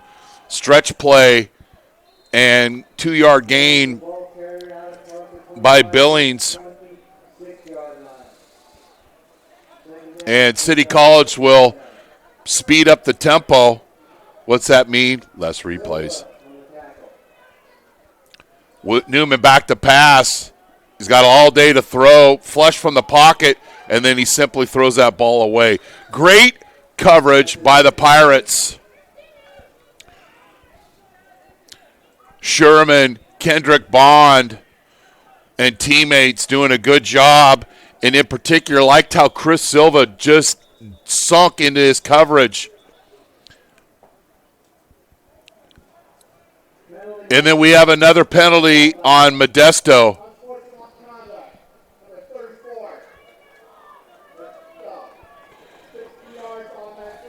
Antonio Pule with the unsportsmanlike conduct, and the Pirates continue to shoot themselves in the foot.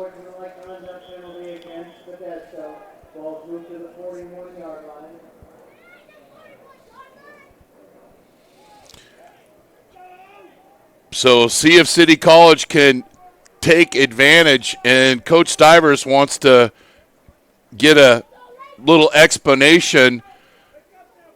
And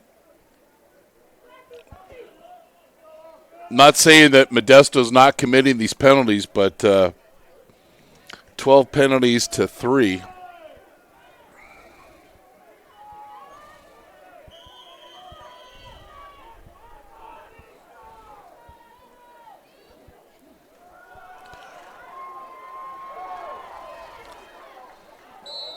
Inside run by Billings, and City College is in Modesto territory, and the sophomore Trey Nichols with the tackle.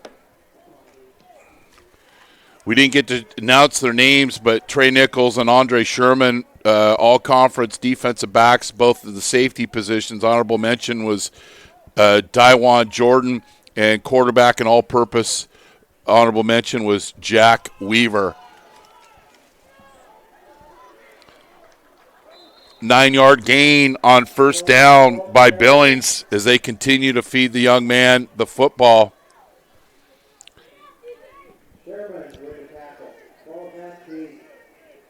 And City College is well over their average. They're only averaging less than 85 yards a game rushing. And they've got that and then some. And they're playing with an inline tight end. And Newman on second and short. Coach Collins likes to take shots on second and short.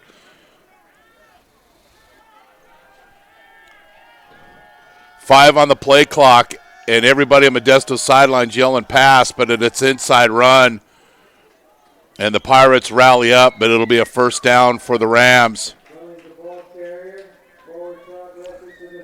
The Pirates are engaged on the sidelines, meaning everybody's helping out their teammates. But when the Pirates get the ball back, they have to stop shooting themselves in the foot with penalties. They'll stay with an inline tight end, meaning he's tight long in a stance along the next to the tackle. Pirates get home. Austin Martins. And Andre Sherman had the deep post route covered like a blanket, and that enabled Austin Martins to get home with the sack. He's over 16 tackles for losses this year for the Pirates. Well done. So it'll be 2nd and 20.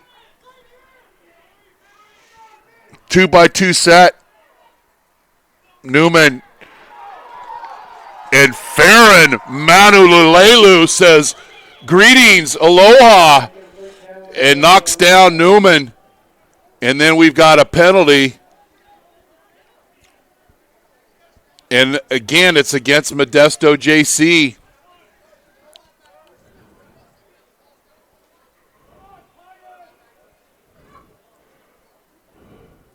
Jerry Robinson with the call.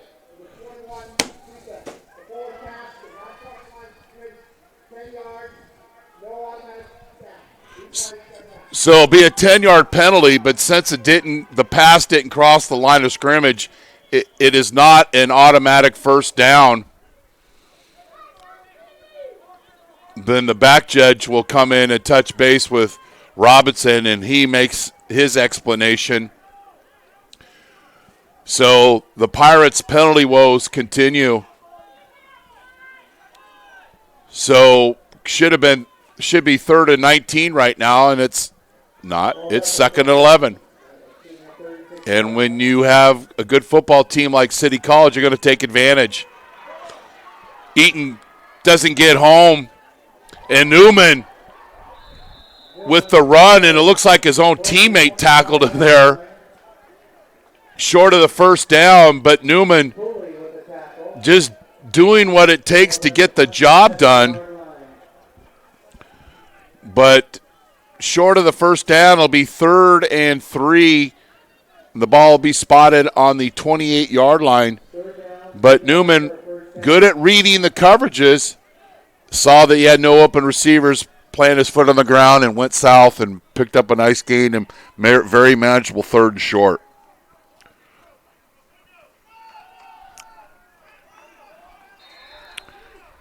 Inside run. Billings.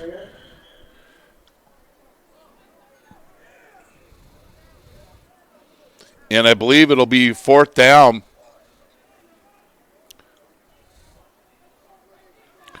And I'd imagine might be a quick little huddle, and Newman with the quarterback sneak. 4th and 1. This is a real momentum swinger, potential momentum swinger for Modesto. Newman with the sneak, and he picks up enough for the first down. And then we have some extracurricular activities after the play. Number 79, Moses Teme Alalu,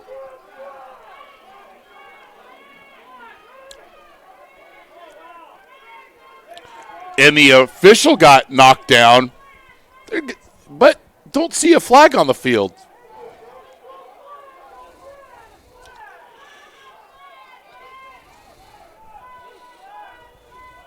Let's see what happens, and you be the judge. There's the quarterback sneak. Plays over. Might have it from another angle.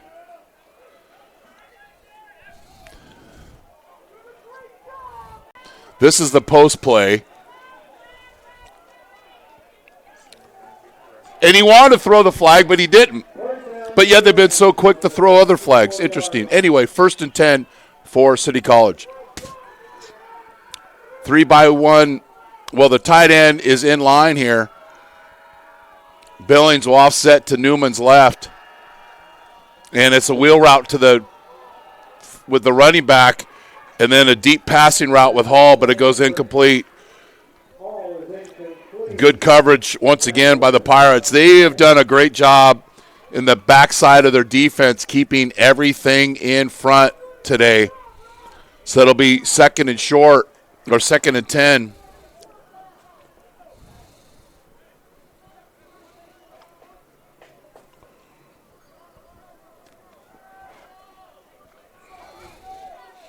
Max Pierce at tight end continues to line up on the right side. 2 receivers to the top of your screen and a man in motion across the formation. Newman will sprint out, and then it's that tight end delay, and the Pirates are all over that. In particular, Brian Eaton, and then we have another penalty on the field.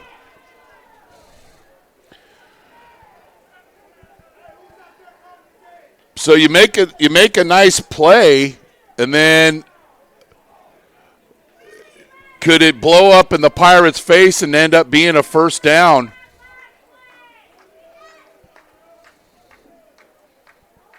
I think this one's going against City College.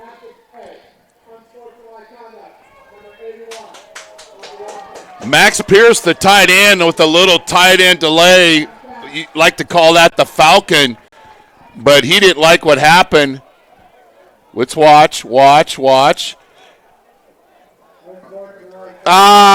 know what? He threw the ball to the official out of his reach, and then he threw the flag. Yeah, it's questionable, but I get it. He didn't hit He didn't hit the official in the face with the ball, but it was close. But now City College is an illegal formation, but I don't know if the officials will call it. They don't have enough guys on the line of scrimmage. Newman under pressure. Sacked. The ball is loose, and it's picked up.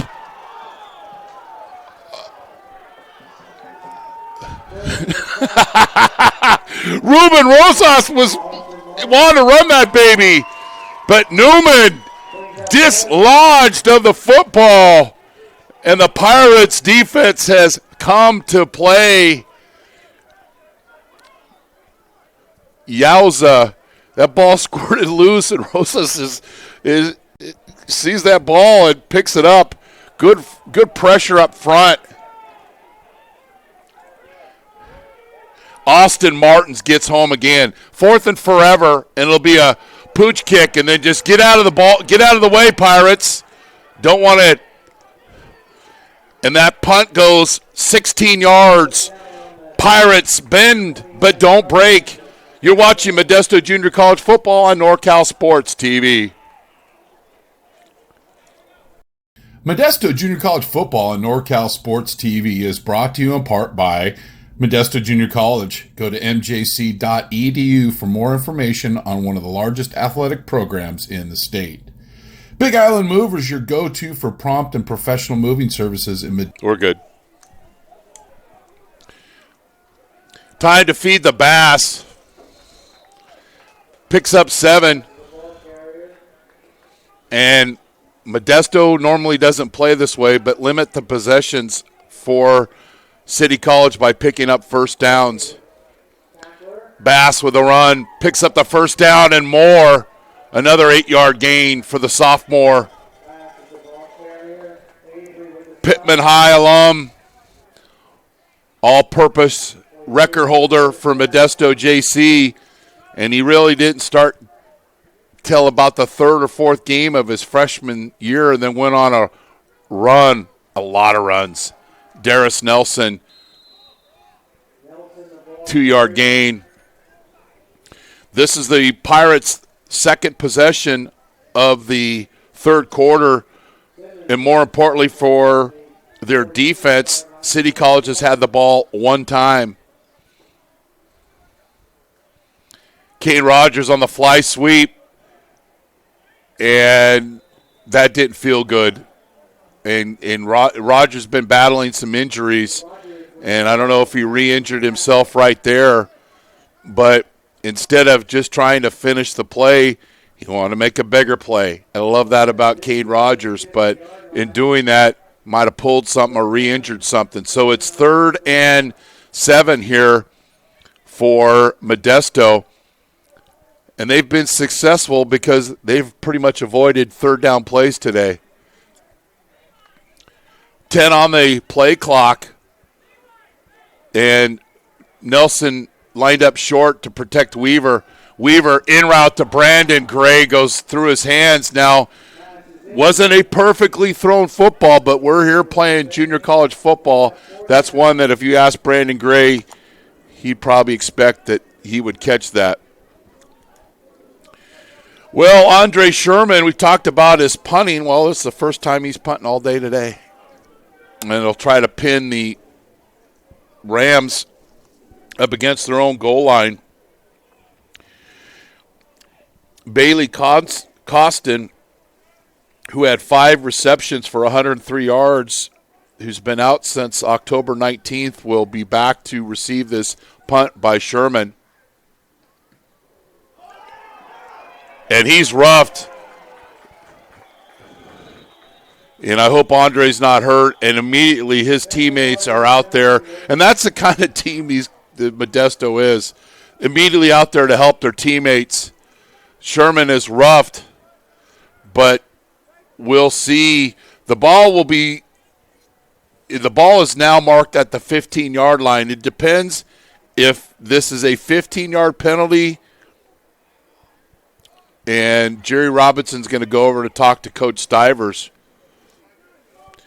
But this is costly for the Pirates. Not only Sherman, a good punter, he's an all-conference safety and has made a number of plays today.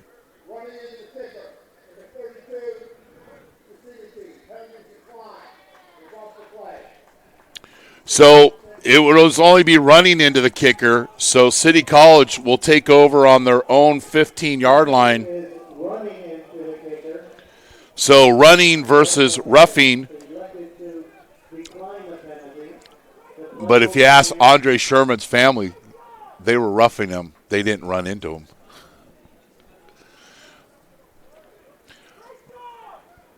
And Sherman came back out on defense, but he's got to come out for a play at least. And Jakari Thompson it was Marcos Gonzalez, I believe, will come in him for at least one play. Newman back to pass, and he'll run, and we've got a flag on City College, and I imagine this play is going to come back.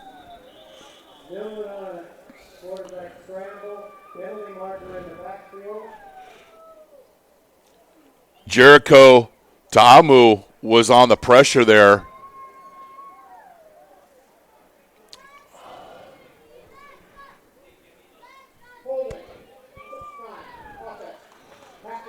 So first penalty in a while on, well, they ran into the kicker. Got to remember that.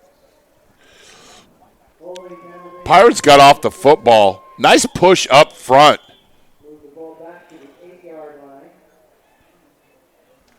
Tamu with good pressure up front and drew the holding penalty. So it's 1st and 18. Empty backfield. Newman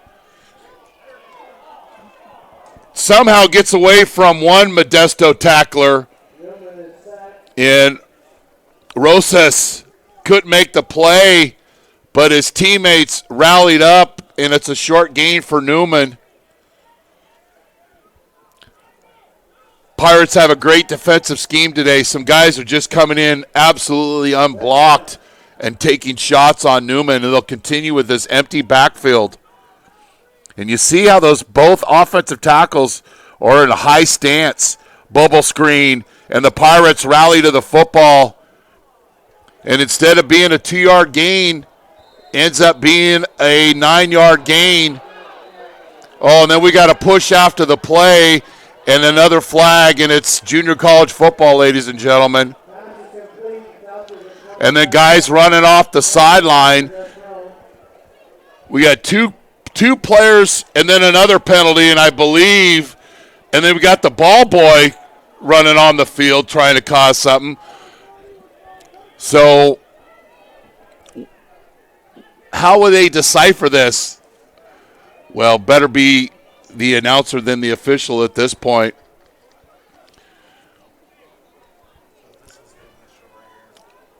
So here's the play. Sherman with the tackle. Nichols coming in to finish, trying to strip the ball. And then Jason Folia in there doing the business.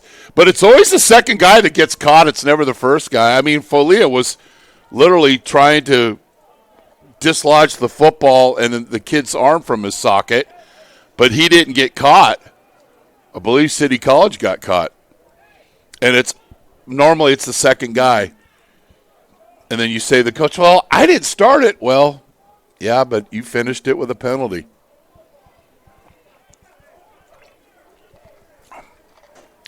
So a second half where the most popular plays have been penalties for both teams. And they'll march this one off and let Jerry Robinson break it down for us.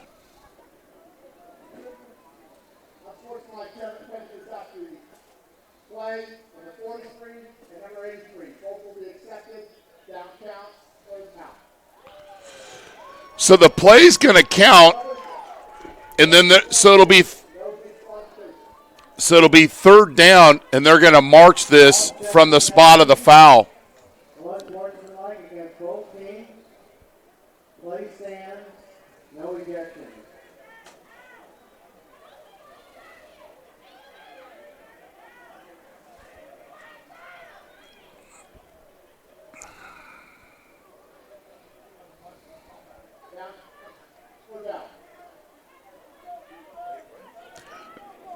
The PA announcer said it was on both teams, but it wasn't. Both penalties were on City College of San Francisco. So it'll be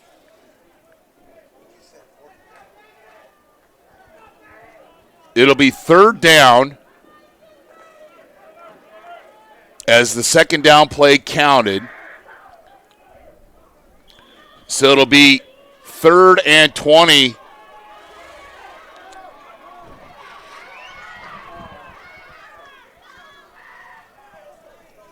And then we've got City College players trying to, I don't know what they were doing, jumping into the stands, but somebody's got to take control of their ball club here.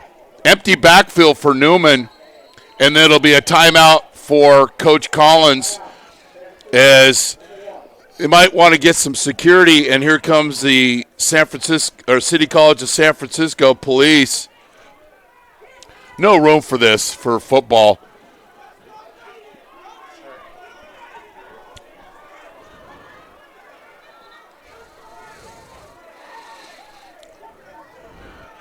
I've seen weird things happen over here during football games.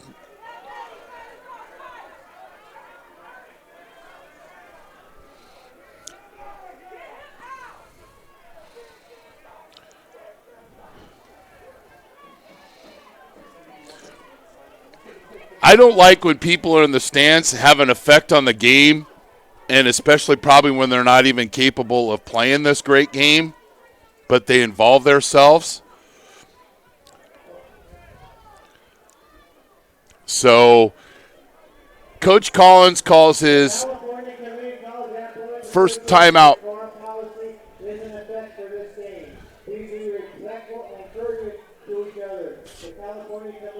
Gary Bader, been the PA announcer here at City College of San Francisco, with another sportsmanship announcement.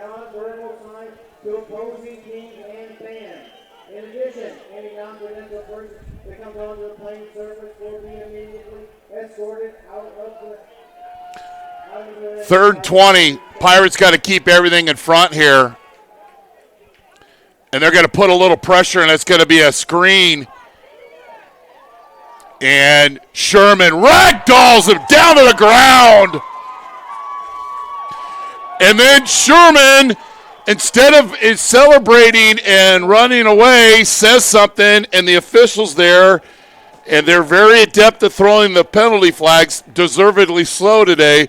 So you go from a potential fourth down to now a first down on an unsportsmanlike conduct. For the team captain, that's inexcusable. Unexcusable to do that. City College would be punting, and the Pirates would get the football around the 50 to the 45-yard line. So Sherman makes a great play. But then he wants to come and taunt the receiver, and it's going to be another first down on penalties. You're watching Modesto Junior College football on NorCal Sports TV. Modesto Junior College football on NorCal Sports TV is brought to you in part by Modesto Junior College. Go to mjc.edu for more information on one of the largest athletic programs in the state. Big Island Movers, your go-to for prompt and professional moving services in Modesto and beyond. Fonzie's Tacos. Life without tacos is like no life at all. Meeting rooms on demand. Great value and rates in the Bay Area, Fresno, and Las Vegas. And American Asphalt, taking care of business in Northern California for 35 years. Let's watch the last part of the play.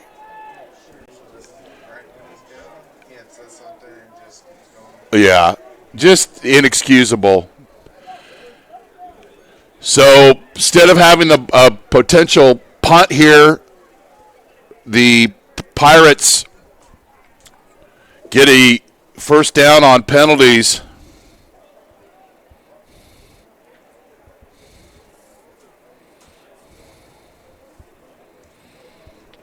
after a great play in space by Andre Sherman, and we were talking about his leadership, and that's unlike Andre. And you can't let the emotions get the better of you, and there's an example of allowing that.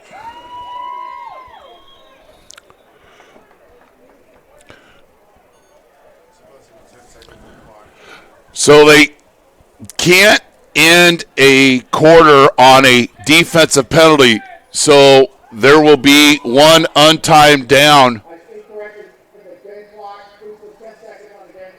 or 10 seconds. And I should have known the rule, and I shouldn't have went to commercial. So my 30th mistake of the day, write your local senator.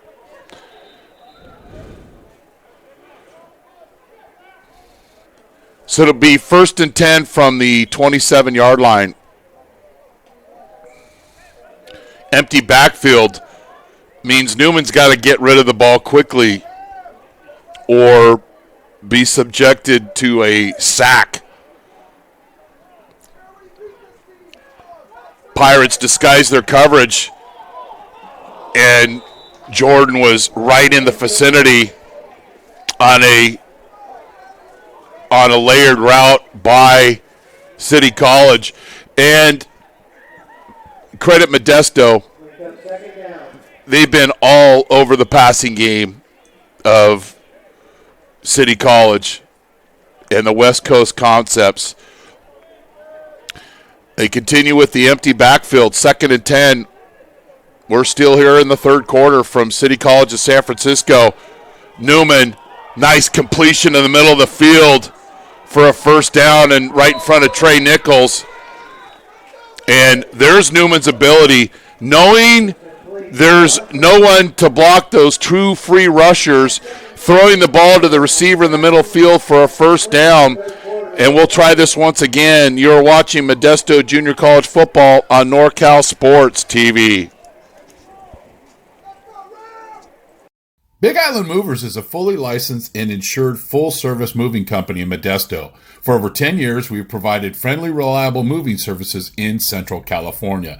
The driving force behind our business is passion behind what we do. At Big Island Movers, we're big on experience, big on value, and huge on service. With over 30 years of moving experience and a wide range of services to meet the ever-changing needs of our clients, Big Island Movers, your go-to for professional, prompt moving services. A loyal supporter of Modesto JC football. Big Island Movers, Kaimana, wanna move ya. Fonzie's Tacos, taquizas for every occasion. You can find Fonzie's Tacos during the week at 820 8th Street in Modesto or right here for Modesto Junior College football home games.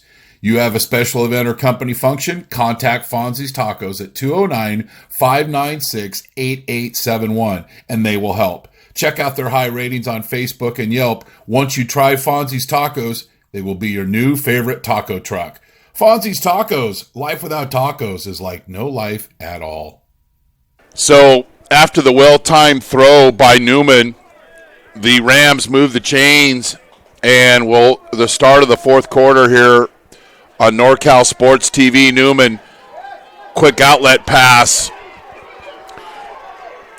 and a catch and run by the Rams. Tyrese Johnson with a nice quick route, caught the ball and then got right up the field, and the Rams are in scoring territory at the Pirates' 29-yard line, and they continue with this empty backfield set. And Newman knows his clock is speeding up. He's got to get rid of the football. Shallow cross, a staple of this offense, and then we've got Sherman that's hopefully just cramping up off that tackle as the training staff will run out. Johnson with 2 consecutive catches.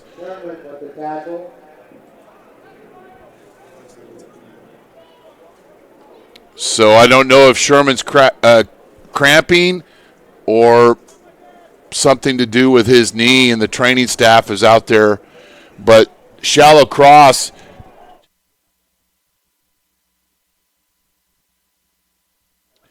But the shallow cross is basically the receiver is going to push up the field 4 yards and come all the way across the formation. And I believe this is more than a cramp for Andre Sherman, the all-conference safety. His taunting penalty about right here in the end of the third quarter extended the drive for the Rams, and now it's going to be 2nd and 18.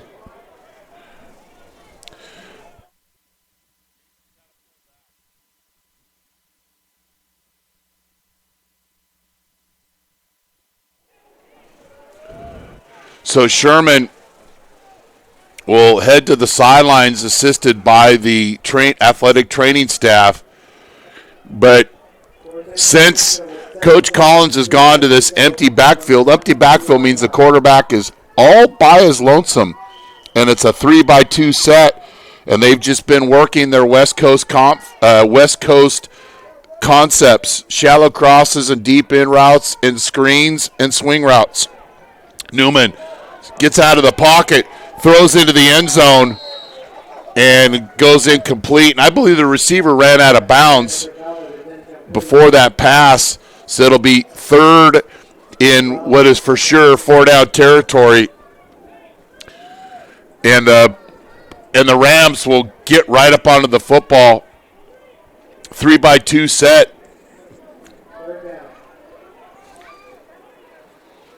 Pirates look like they'll only be rushing 3. Then they send a late blitzer. And that pass is deflected. The 3rd pass deflection by the Pirates. You can't get home, raise your hands up and get a pass deflection. So it'll be 4th and 3. Newman has been capable of picking up first downs with his feet today. If they can't get it via the pass, Newman back to pass. It's another shallow cross, and it's enough for a first down. Martins and Manu Lulelu, but his forward progress in his 3rd reception on this drive by Tyrese Johnson, and it'll be another first down for the Rams.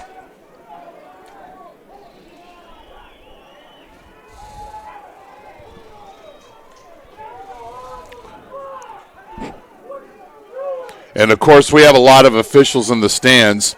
Didn't like that call, but it was easily a first down. Johnson caught the ball past the down to gain, past the marker, and was driven back, but nevertheless enough for a first down. So inside the red zone for City College,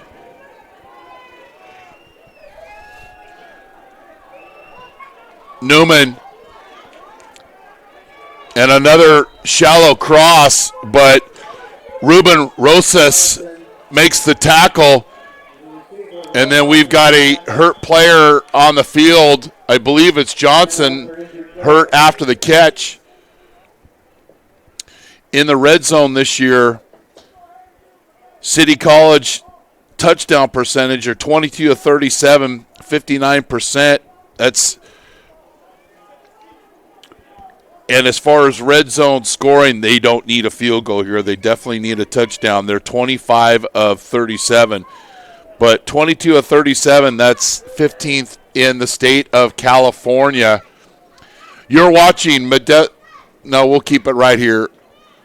Johnson being helped to the sideline. Things have quieted down a little bit here in the stands since that.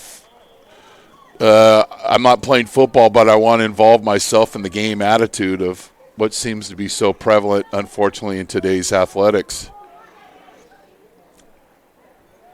2nd and 9 after shallow cross, but Johnson, who's been a very effective receiver on this drive, is on the sidelines. Pirates got to dial up something different here. Little curl route, and then a missed tackle and a touchdown for City College of San Francisco. Damani Ballard catches that ball and gets the 18-yard touchdown. So CCSF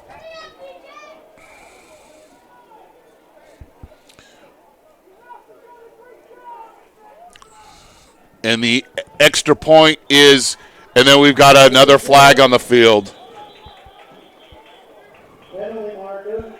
Newman to Ballard. So we have a holding penalty on the point after. So it'll be marched back 15 yards. So Modesto led this game 21-0 with 14:31 left in the second quarter. Field goal by City College with 11:35 left in the quarter, and then we haven't had any scoring until Newman to Ballard for an 18-yard touchdown. Sue's on for the extra point with the penalty be a 30-yard attempt. And the kick is good, and Modesto lead continues to shrink 21-10. You're watching Modesto Junior College football on NorCal Sports TV. Modesto Junior College football on NorCal Sports TV is brought to you in part by Modesto Junior College. Go to mjc.edu for more information on one of the largest athletic programs in the state. Big Island Movers, your go-to for prompt and professional moving services in Modesto and beyond. Fonzie's Tacos. Life without tacos is like no life at all. Meeting rooms on demand. Great value and rates in the Bay Area, Fresno, and Las Vegas. And American Asphalt, taking care of business in Northern California for 35 years.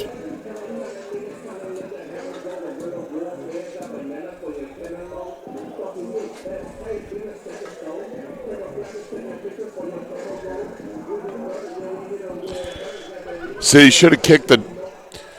So when you come back and you look at that, didn't go for the field goal attempt, and the Pirates have been held scoreless.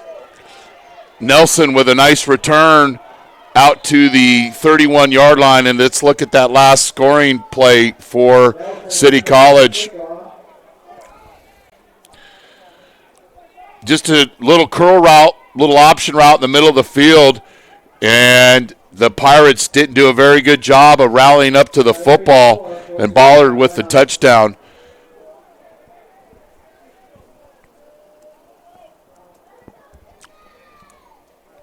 "92-yard drive on 14 plays, helped by Andre Sherman's taunting penalty.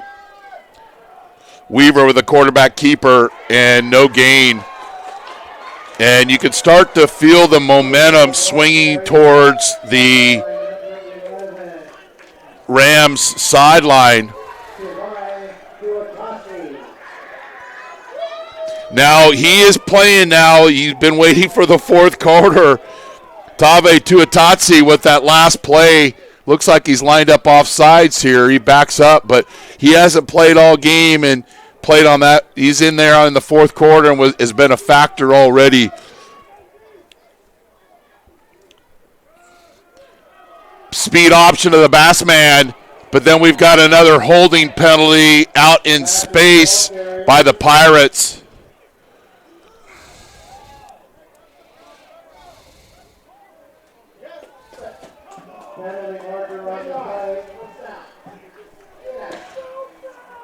So the Pirates had 7 penalties in the first half, and they've had that and more in the second half.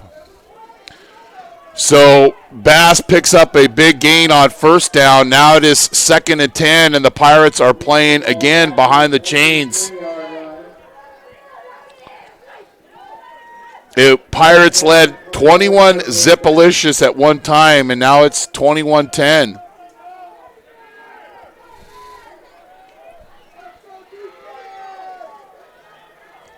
And the Pirates aren't in any type of hurry. Weaver back to pass. He's got Gray wide open over the middle. And then they've got another penalty thrown by the line judge.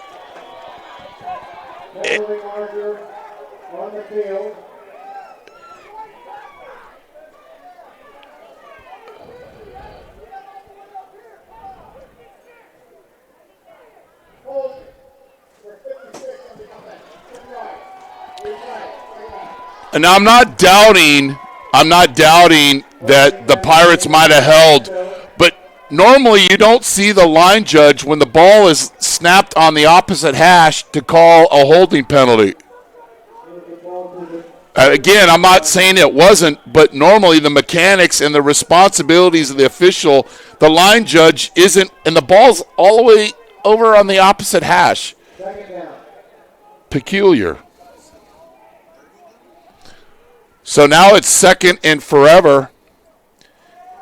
MJC now has 14 penalties for 112 yards.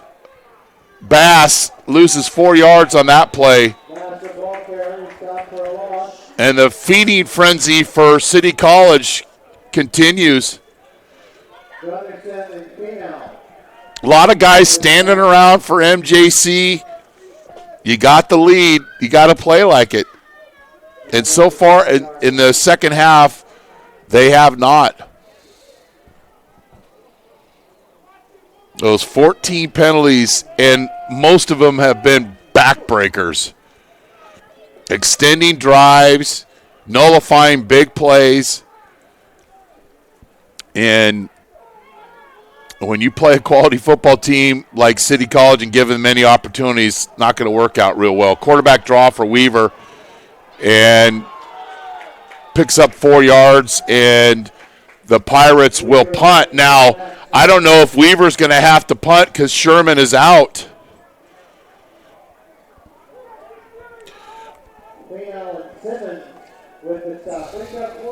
The Pirates took over the ball here on their own 33-yard line, and they lost a lot of yards. Weaver with the punt and gets a good bounce. Gets a great bounce. This ball will be spotted inside the 30-yard line. It'll be spotted at the 27-yard line. The ball continues to roll. Look at that.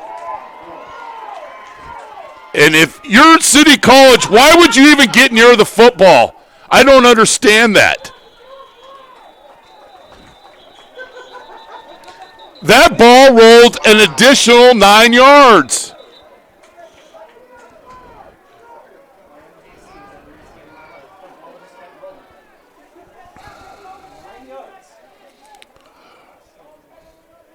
I need that with my golf shot, and I'm horrible at golf.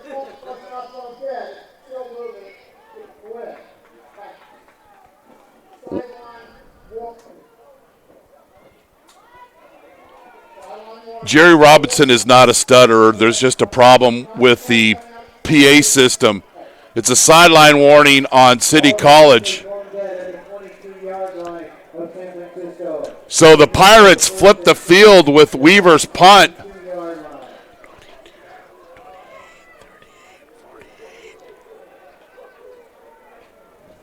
55-yard punt by Weaver. Watch this ball roll.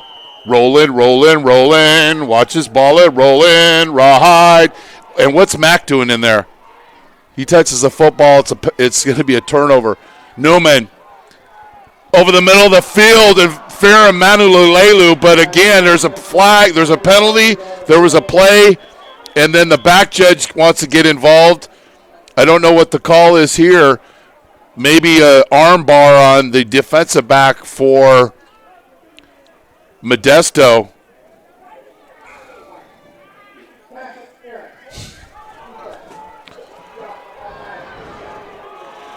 So 15 penalties on Modesto.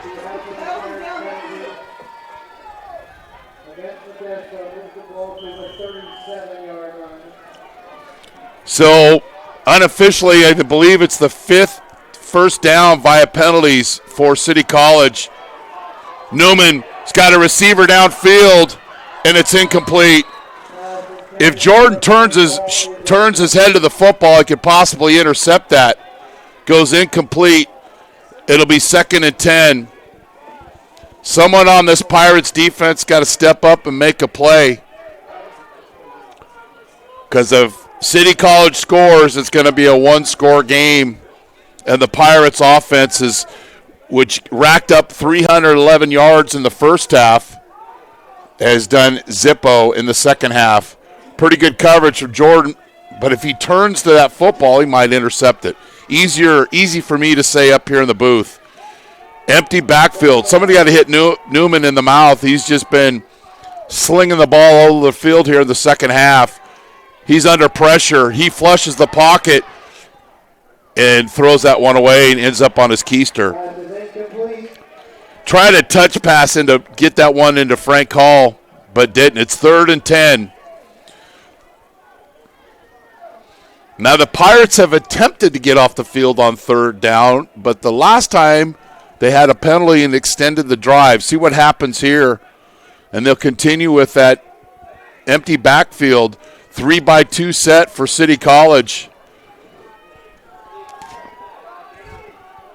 Single safety deep is Trey Nichols. Manu Leleu walks up to the line of scrimmage, but he'll drop into coverage. Folia with the rush on Newman. Misses the tackle, and Newman throws it deep. He's got a receiver, but then it's incomplete. Folia with the pressure. And the near interception by Kendrick Bond goes through his hands, but it's a stop for Modesto, and no penalty after the play. To say they needed that stop is to say that I need to be on a diet, and it's both those sense of urgencies. And then we've got a procedure penalty on City College. So Porter will be back deep for this punt by Jarius Woodson. Took over the punting duties on October 13th versus Laney. Porter has his feet set at the 40-yard line. He'll move up a little bit, kicking into the wind here. Short kick, and then they'll just let it roll and see how far this one rolls. Not such the luck. Pirates will take over on their own 25-yard line.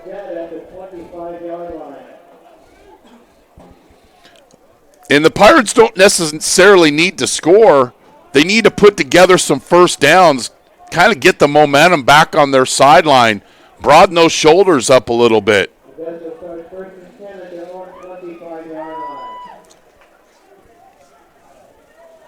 Pirates are in a great position here to gain a couple of first downs. They bring in the extra back, and it's a run with Bass and the safeties, and everybody stepped up and read that play quickly.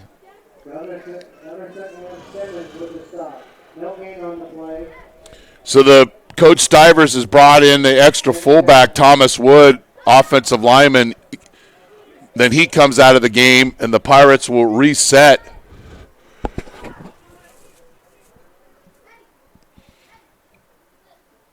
It's almost like they're playing a game of minimize the possessions for City College. 2nd and 9 for the Pirates. Need a big play on offense.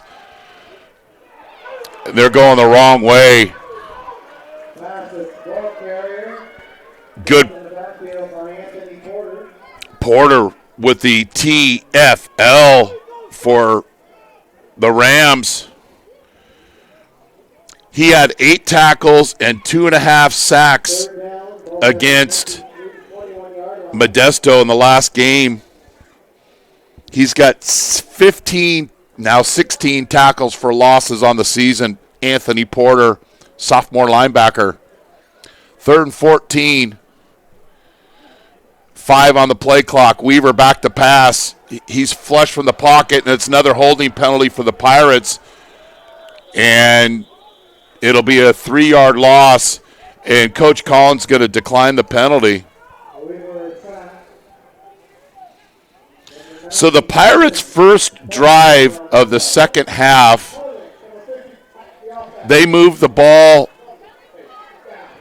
but then didn't finish the drive.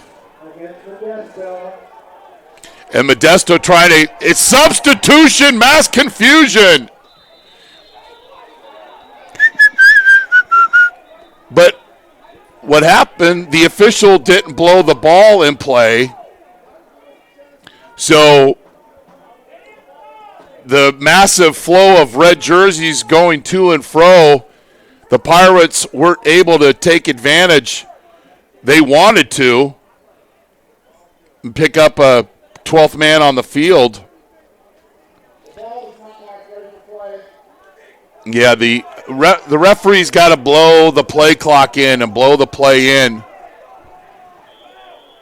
So almost have the same hysteria. And then Weaver, who punted earlier in the season, so this isn't foreign to him. It's fourth down 4th and 17. from the 18-yard line. And you want to get this off, you're going to have a delay of the game. And they do.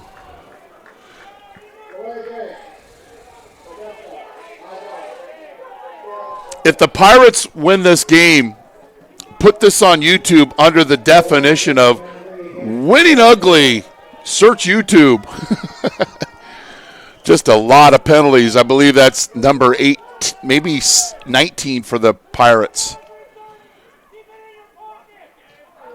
And then Weaver's roughed, and that will be an automatic first down.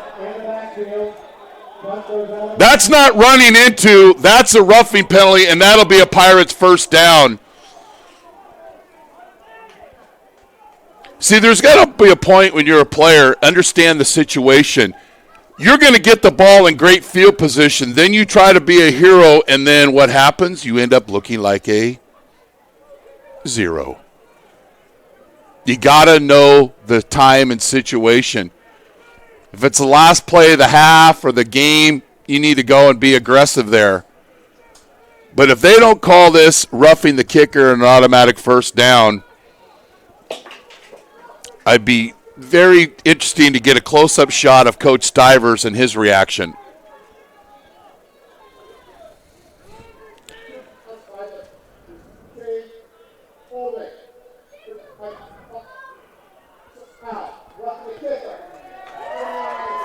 And the Pirates get a much-needed break. So there's the holding penalty right in the middle of the field, and then the roughing the kicker on Jack Weaver. And City College would have got that ball right around the Modesto's 45-yard line. But they don't, and Modesto will take over.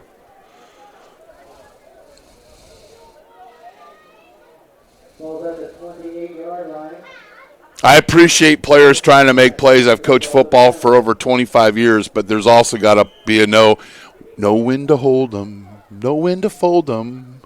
Weaver back to pass, and he throws it deep down to Nelson, and it goes incomplete. Now, if Weaver would have just run that football, he picks up at least 10 yards. Again, I get it. He wants to make the play. Their offense is struggling, wants to take a shot. But their goal here should be first downs. Yeah, you want to score, but get first downs and chew that clock. Bassman back in the game. Gray, Olengundudu at the bottom of your screen. Weaver, Bass offset to him, and they feed the Bass, and that's how you do it. The 50, the 40, inside the 30-yard line, Devin Bass. Hashtag feed the Bass. That is the big play that the Pirates needed. And the ball spotted inside the 30, down to the 29-yard line.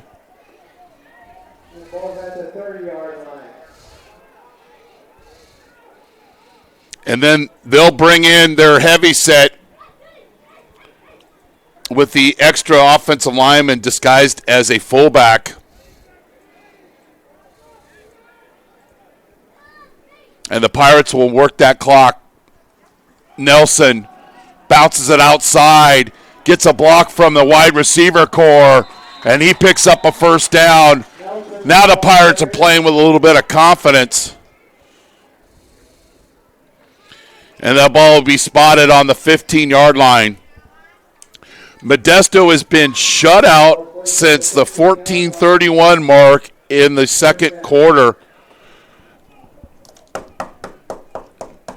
They're knocking on the door of the end zone. And Coach Stivers, yes, he wants to score, but at the same time, he's going to do his best Derry impression, and you Modesto fans can appreciate that. They'll snap this ball consistently under the 5-second mark on the play clock. Nelson. And then we've got a fumble, a ball loose, but I believe it was ruled dead. Oh. Now, the officials threw a flag. The ball's loose. The players are going after it. There was a little bit of contact by the city player, but it was nothing fraudulent, nothing dirty about it. There's a point where you got to call a penalty, and there's a point where you just eat the flag. And that flag being thrown, in my opinion, and I don't mean to be critical of the officials, they have a very difficult job. But on that particular play, they're being a little overprotective of the game.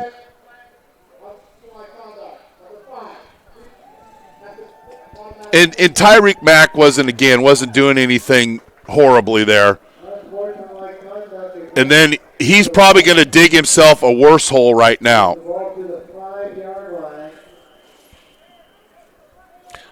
So the Pirates are on the 5-yard line. Nelson still in the backfield. And Thomas Wood in as a fullback. Nelson behind Weaver. And the Pirates will continue to milk the clock. Nelson crushed by the Rams defense.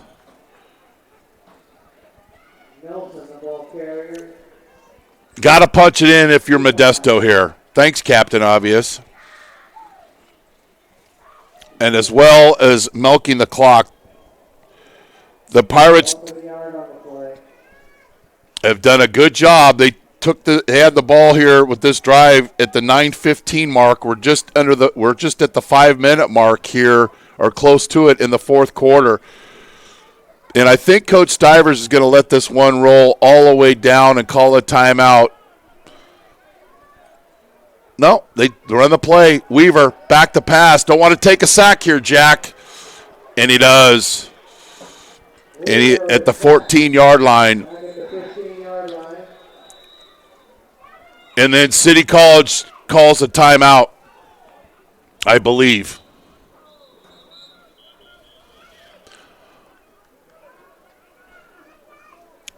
But here's, and play along here. You think maybe you want Weaver to throw that football away, but it's going to stop the clock.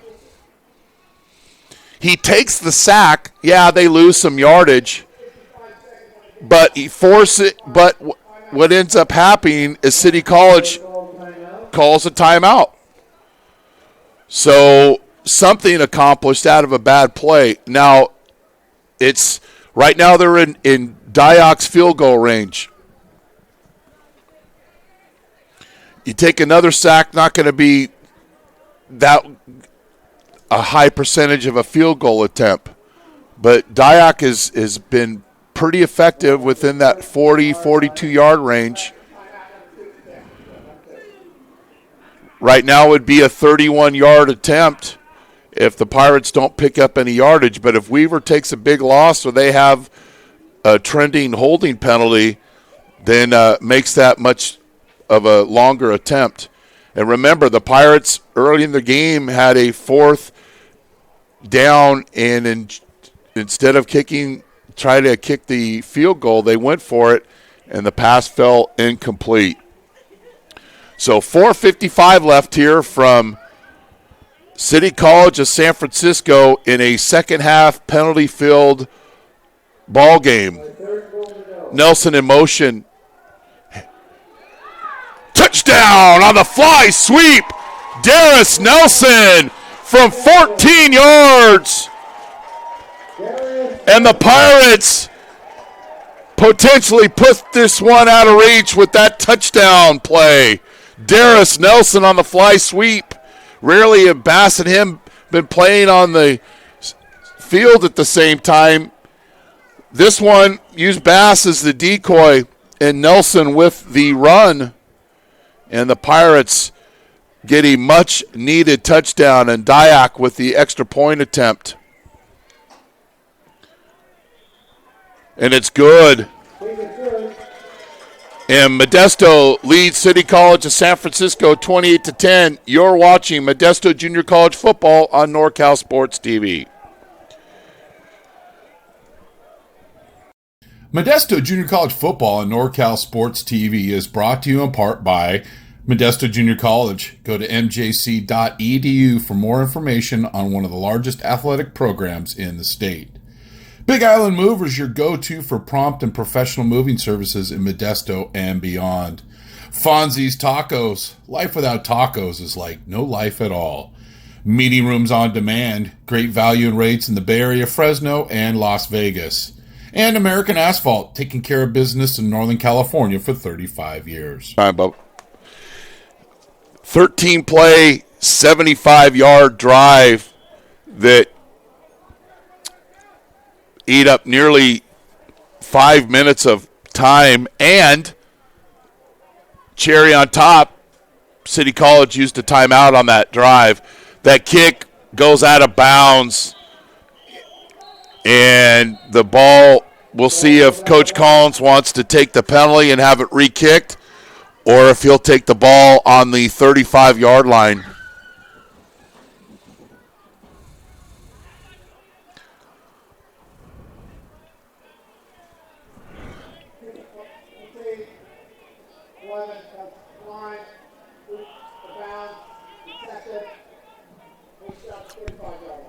So, 35-yard line, but the Pirates, with their most important drive of the season, get the touchdown by Nelson and push the score to 28-10. And City College they're down 3 scores. They need to score early and often.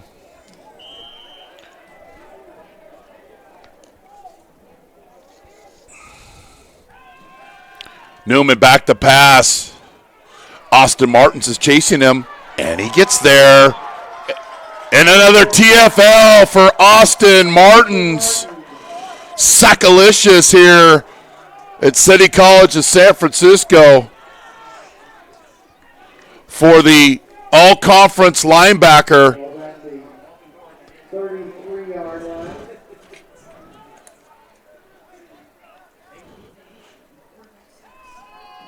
Newman over the middle. Oh, Trey Nichols. Trey was trying to figure out, where am I going to return this before he catches the football. Would have been his 12th career interception, but it's all for naught.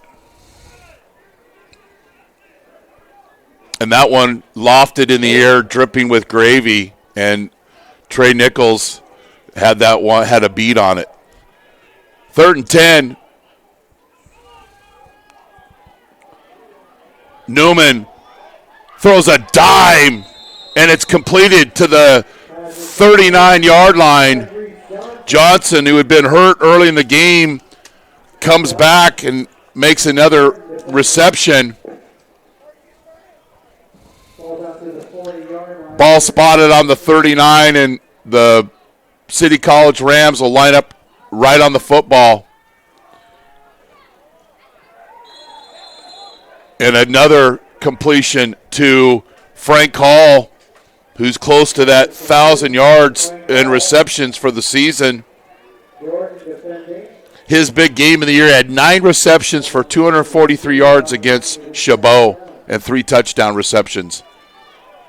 Newman decides to run this. Then he goes back. The guy wide open. and it's a touchdown. But I'd like to see that one on replay, but to say that is a busted coverage would be a understatement. Linda Ronstadt wrote a song about that defensive coverage, and it's called Blue by You.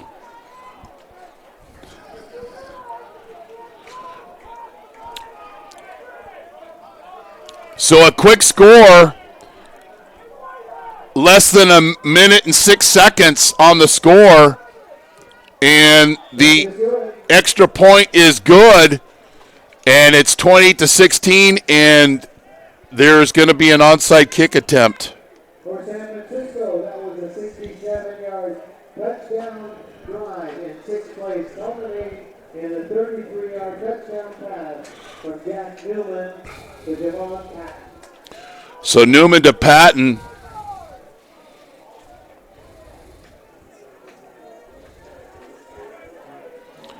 So Newman now has 31 touchdowns, and the hands team is on for Modesto. That means your guys with the best hands on the team are going to be on onside alert.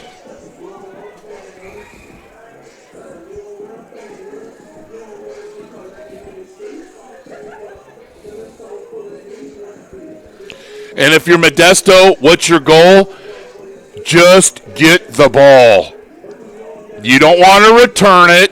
You don't want to do anything with it. Just recover the kick. Trying to do anything else is foolish.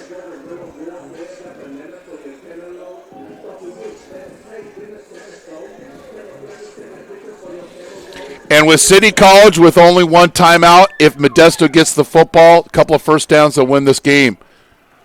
And they recover the onside kick.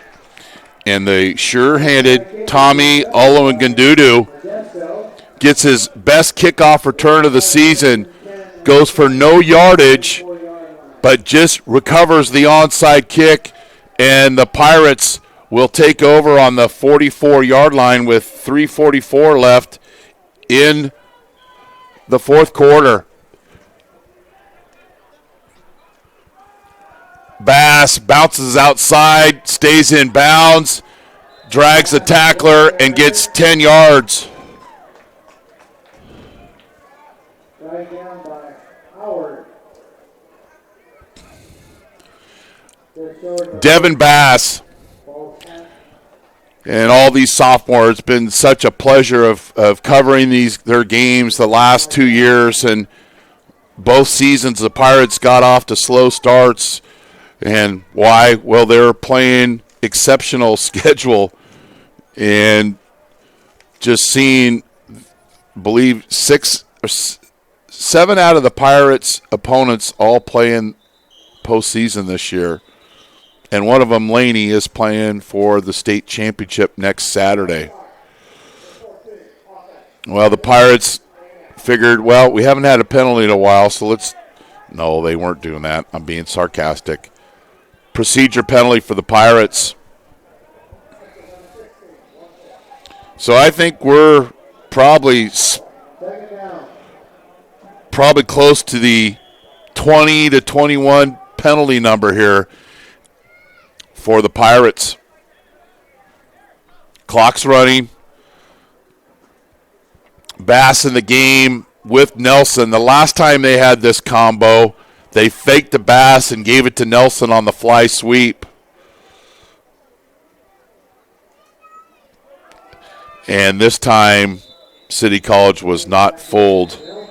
And City College will call a timeout off that tackle by Porter. And I believe that is the last timeout for City College of San Francisco. So if the Pirates can pick up a first down on this 3rd and 6 play, they're going to really make a big step in locking up this victory for the Golden State Bowl here on NorCal Sports TV.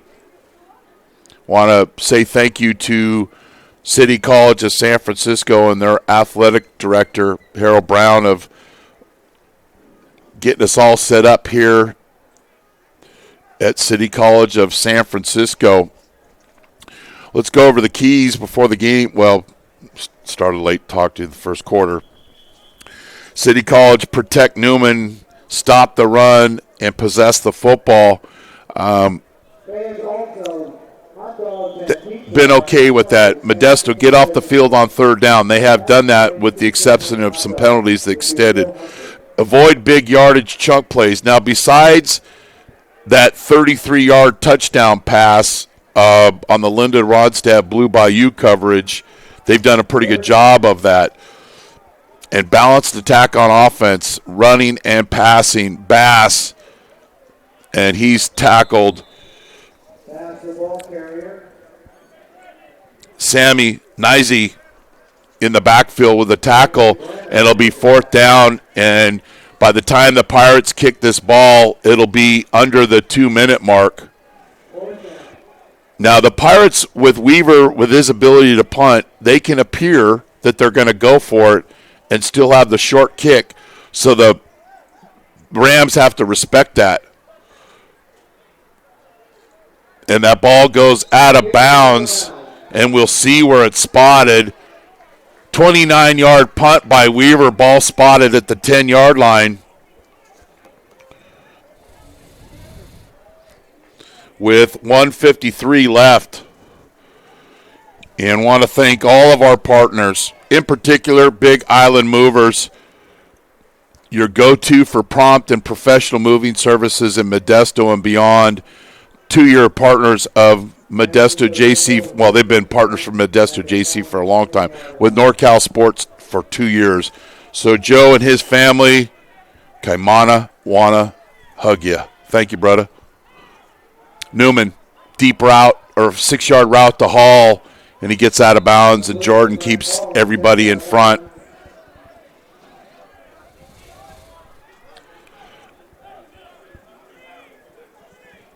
Modesto at one time led this game 21-0, and things were looking a little shaky, but a big drive off a Jordan, great defensive coverage there, and Hall reverses roles and plays defensive back and strips the ball away from Jordan and a potential interception.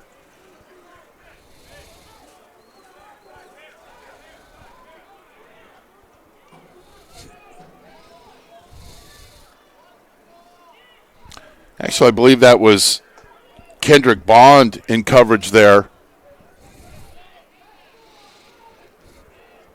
And Andre Sherman is back in the game. That's good to see. 2 deep safeties for the Pirates. That is horse crap right there, and not a penalty called. I don't know how that's not a flag. The 2-time Basics All-Conference offensive lineman came in a little late there, but the officials didn't call it, so it's not a penalty. And if they throw a flag on that call, there's a little makeup. Do we have that late hit? Well, no, it wasn't late hit because they didn't call it. But you be the judge and tell me this is unnecessary roughness or not.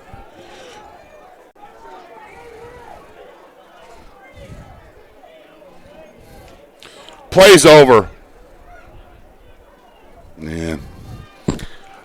Newman sprints left, and then he's under pressure, Eaton with the hurry, and a completion to Hall.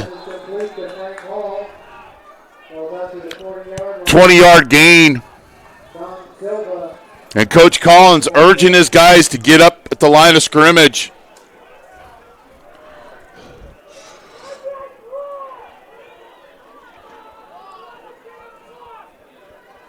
Newman standing in the pocket. He's got a wide open receiver. And it's caught by Ballard, but I believe his legs just gave out from underneath him because he had a walk-in touchdown. Minute 6 left. Pirates defense is tired. First and goal to go for the Rams at the 9-yard line.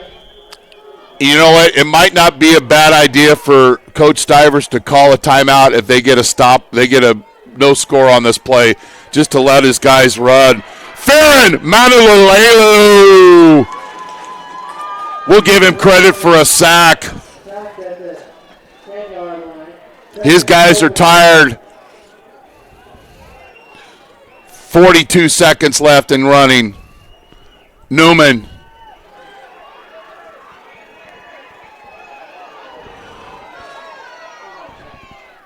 Incomplete. 31 seconds. Please, fans, remember at the end of the game to please do not go.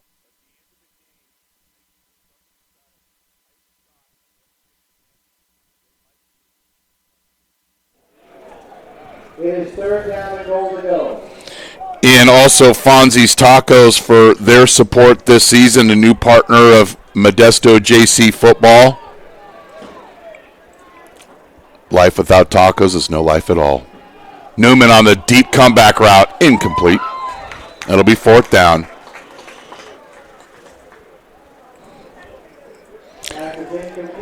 Jack Newman, tough player. He's been sacked 58 times before tonight. And Coach Collins is going to go for the field goal attempt here versus try for the 4th and goal.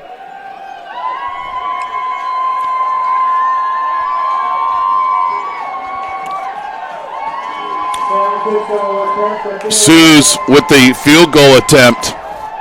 And the kick is up, and it's good. So we'll see another onside kick. It's 28-20.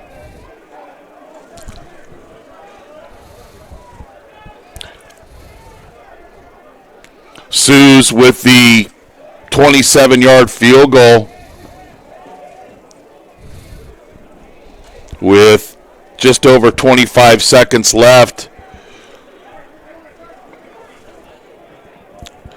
to put the score at 28-20. It was a fast-moving game, and there's no lights here at City College of San Francisco. So when the lights go down, we won't go down there. So Devin Bass is the lone deep receiver. They're not going to kick the ball to him. It's going to be an onside kick. And the Pirates did a good job the last time of just recovering the onside kick. See what happens here. Olo Gandudu made the first recovery on the first onside kick.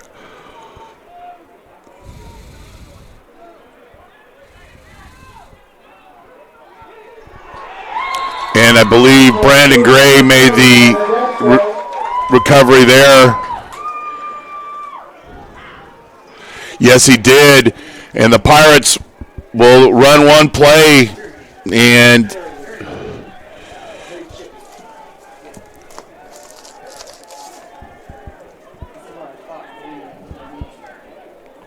so they just have to run one play, and the clock will run out. And the Pirates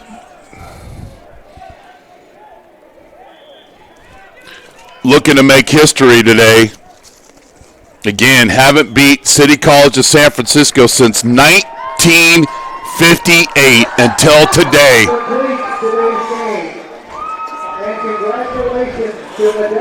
Modesto JC, the Golden State Bowl champions. And despite the penalties, etc., and I see a number of City College of San Francisco players just walking into the locker room and not shaking hands. Don't understand that, but Your attention, please. The winner of the most valuable player of the 2018 Gold Gate Bowl is number 7, Austin Martin. Austin Martins was the MVP of the game for his defensive prowess today and getting home on a number of sacks and tackles for losses. Austin Martins with the MVP, and that's a credit to the defensive staff and all of his teammates. Austin Martins with a strong finish to the season. While we wait for the final statistics, let's go over the quick recap of the scoring.